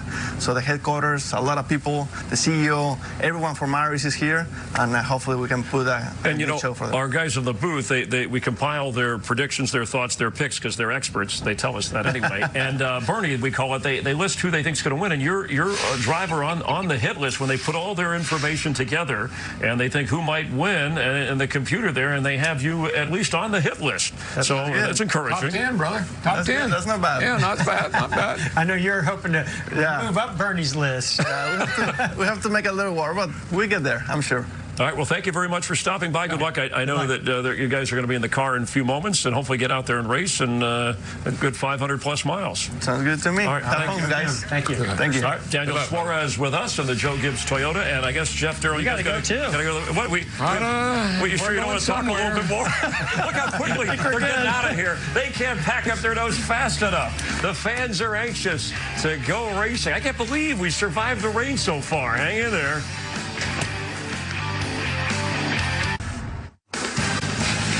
Aerial coverage provided by Goodyear. Those who live up to their names make one for themselves. Goodyear, more driven. Michael Waltrip, Chris Myers, in the Hollywood Hotel trackside. We go to where the races are, so you get closer to everything, like these fans. A lot of kids out there, Michael, when you were talking to the drivers and some of the youngsters. You've got that right, and they all have their favorites, and it's so fun to talk to them. One young man said, Kyle Busch wins it all. And, of course, I get a lot of boogity-boogity-boogities from the fans. Joey Logano, the kids, that's cool to get your hand on a car that's going to race, we hope, 500 miles. At over 200 miles an hour. What a thrill it is. And this is such a family sport. I got to do the mini grid walk behind the stage, and just seeing the drivers with those young kids of theirs and celebrating being a part of this sport. And talking to the pit crew, and there's Martin Truex Jr., who last year was on the mile-and-a-half when he won 7 different times. Yeah, he won 8 races overall in the year and went on to win the championship, but he dominated the stage racing and the mile-and-a-half, and that's what most of the races are on, and most of those that are in the playoff that leads you to a championship. You know what was really interesting to me? I met up with Martin Truex Jr. in the garage area before practice started, and I said, Martin, they have a new Chevrolet Camaro. There's new rules the way they inspect the cars. How's all this going to affect the racing? And he said, you know, Mike, I don't care. I don't care at all. When we get on the track, we'll find all that out. And that's a relaxed aggressive champion that knows that Cole Pearn and that team will put a Toyota under him that he can go win with, and they're starting in a deep, deep hole. It'll be fun to watch today, Chris, him battle from the back. Yeah, Chase Elliott from nearby Dawsonville, of course, Bill Elliott, who set the standard and kind of his home track, and he's 10-1 if we check the odds. Remember, it was a 40-1 choice that won Austin Dillon at Daytona, so it's a much different race. We understand that, even though it's 500 miles plus if you go into overtime here, but understandably why Harvick, even though he's only won once, he has dominated here, and Kyle Busch is your pole sitter, so you can understand why they're at the top of the list. Now, Truex has to start because of the inspection issues at the back of the pack. Yeah, the value, the guy that I would bet on, you just had him in here, Clint Boyer, he's not on that page. That means his odds are even greater than that. He is a guy that if you want to take a long shot, a stab at somebody that hadn't been to victory lane in a long time, think about Boyer or think about Eric Almirola. There's 80-1. I like me some of that. Those Fords are strong. You heard Harvick talk about how much he liked his car. Maybe Eric Almirola can suck up some of that. Austin Dillon, who has been, seems like it's celebrating all week, talked about the haters before for his 3-car, but it was a magical moment at Daytona. And you were one of the few, Michael, as I mentioned when we had him in here watching the race with you in the Hollywood Hotel, the Daytona 500. He said, you know, watch out for him when he avoided trouble. He hung in there. All he had to lead was 1 lap. It was the most important lap. Yeah, and he's such a good plate racer. I always keep my eye on Austin when he's down at Daytona or Talladega because I know he knows how to use the draft to get where he's going. And the fact that that car was really strong. I knew he had a fast car, knew he knew how to use it, and that last lap was magical. Chris, just think about this. He comes off turn 2 with a head of steam that he knows he's going to do something with when he gets to the end of the back straightaway. And I think Eric did all he could do to balk him, but Austin wasn't to be denied. Alex Bowman, you know, we're seeing a transition with younger drivers bringing back the 3, the 43 with Bubba Wallace, the 88, the transition from Dale Earnhardt Jr. to Alex Bowman. So it's what these drivers do with those numbers that fans will follow and attach themselves to in this era. Yeah, and another driver, William Byron in the 24. There's so many great stories, and I think it's really cool for William Byron to be here at Atlanta Motor Speedway. It was such a struggle down in Daytona for him, a couple 3 spins, but now he's at a place where he can take control of that car and produce a top 10 finish and start some momentum for that team. Ryan Blaney led the most laps in the Daytona 500, got caught up in a wreck. It was great. He was one of the 8 drivers that stopped in the Hollywood Hotel. Michael, I know you were out talking to crew members and fans as well. We really appreciate during the rain delay, and we're waiting this out, as is the track and NASCAR officials and the drivers, but a very low-key guy in a group of Penske Fords where they like to talk. And there's a guy who just oozes with personality, and that second-place finish was historic, and he's a fun guy to talk to. And the emotional range, from happy to sad, it's all real. Yeah, and it's just, he's a great guy. He's so thankful and appreciative of this opportunity. He's got NASCAR racing experience on the side of his car. That's a fun thing to do. Go drive the car that Bubba drives. He has got the right attitude, a great team behind him, and I can't wait to watch him develop throughout the year. 6 decades of racing at this Atlanta Motor Speedway, and there's a guy looking for his first win. Georgia's Chase Elliott, 7 career second-place finishes. Could this be the day? He's one of 36 drivers entered in this race, the 59th annual Folds of Honor QuickTrip 500. We thank you for hanging in there with us here on Fox. So let's go trackside. Ladies and gentlemen, at this time, please rise and remove your hats as the Georgia Army National Guard presents our nation's colors. Please remain standing as author of 2 best-selling books titled The 7 Stupid Things We Do to Mess Up Our Lives and Stones of Gratitude, The Foundation for a Richer Life, and senior pastor of Community Bible Church in Stockbridge, Georgia, Dr. Bo Adams offers today's invocation. Pray with me, please. Heavenly Father, we come today thanking you and praising you for who you are and what you have done for us. Father, we thank you for your Son, Jesus Christ, who gave his life so that we can live.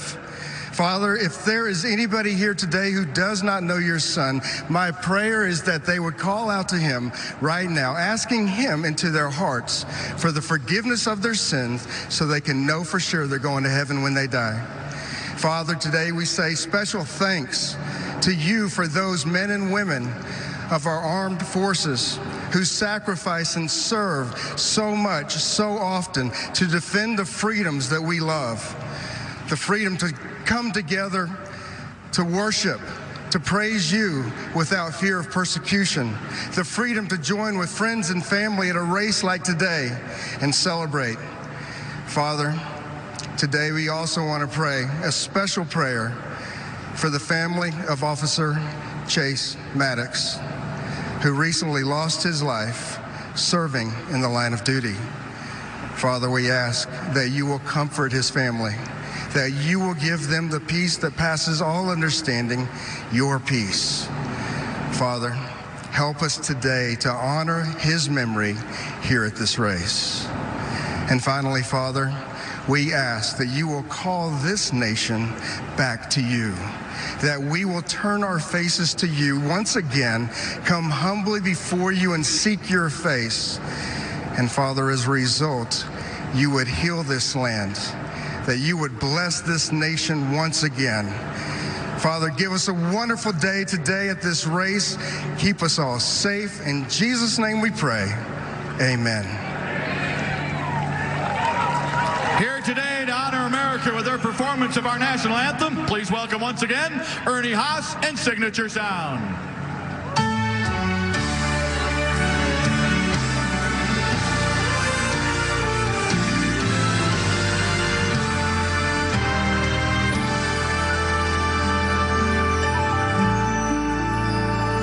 Oh, say can you see by the dawn's early light what so proudly we hailed at the twilight's last gleaming, whose broad stripes and bright stars through the perilous fight o'er the ramparts we watched were so proudly streaming,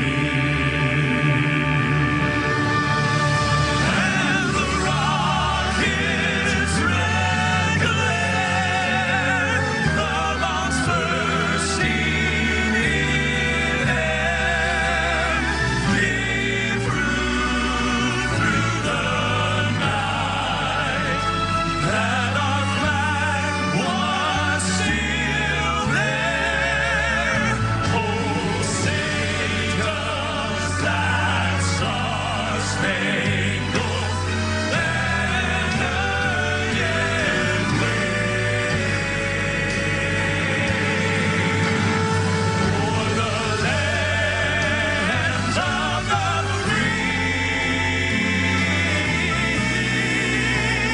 and the home of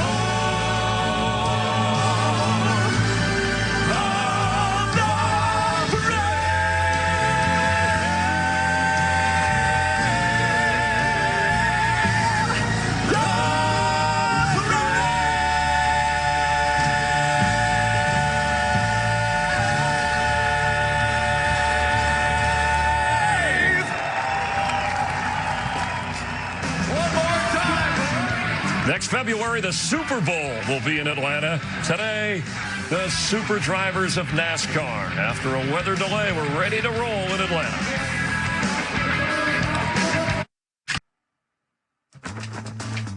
This race is about to heat up, so buckle up and grab an ice cold Coke. You're watching NASCAR on Fox. Last Sunday, Austin Dillon, it was one of those once-in-a-lifetime moments in the 60th running of the Great American Race in the 3-car. Overtime, a 40-1 long shot, getting past Eric Almirola and leading his only lap, the most important lap, in a backup car. The Daytona 500 champion, Austin Dillon, at age 27, celebrating with his crew. He'll be on the spot today here in Atlanta. Once again, he'll be starting in the rear of the field. Actually has a tattoo on his rear celebrating the Daytona 500, which he said that he did in celebration of that. But he'll again, because of a gear change, starting in the back of the field today, Michael. Yeah, and that's a bit of a problem for that team because they didn't have a lot of speed yesterday, Chris. So if you start in the back like Martin Truex Jr. and you think you got a fast car, you sprint to the front, no problem. But when you start in the back with a car that wasn't up to pace, you could get lapped in a hurry here at Atlanta. Brad Keselowski, you see he starts 5th. He was a favorite in the Daytona 500. He won this race last year, even though Kevin Harvick dominated, as it seems like he does every year in Atlanta, running on the bottom. Yeah, and this car doesn't seem to show a ton of speed either. He's not among my list of 5 or 6 guys to watch for victory lane, but here you go. This guy is the one that everybody's talking about. Chris, yesterday during the Xfinity race, Kevin Harvick was trending. I mean, he was all the teams were talking about, running that terribly low line. He rolls into the corner so easy, gasses it up and runs around the bottom. It seems simple. It seems like anyone can do it, but they can't. Kyle Larson, who last year it was this race where he kind of went on a tear, and in the next 4 finished either 1st or 2nd. He could beat Harvick. This is the guy I would watch. He's a dirt racer. You're going to slip and slide today. Could fall right into his hands. And Bubba Wallace finishing 2nd of the Daytona 500, a special moment with Richard Petty, and an emotional week, and ready to roll here in Atlanta. And what about when he hopped on the track Friday, right up to the top of the speed charts? What a start to the season for Bubba. It's a good thing they're trying to get the race in here, because William Byron, who's a college student, has a report to in school, homework Monday morning. So I hope he can get it done. So he'll be racing a little faster than others to get to the finish line and do his homework. It's a wide age range with the 36 drivers ready to go here in Atlanta. Race fans, it's time for those most famous words in motorsports. Here to give the command, please welcome Saturday Night Live's longest running cast member and Atlanta native, Kenan Thompson. Let's do this! Drivers, start your engines!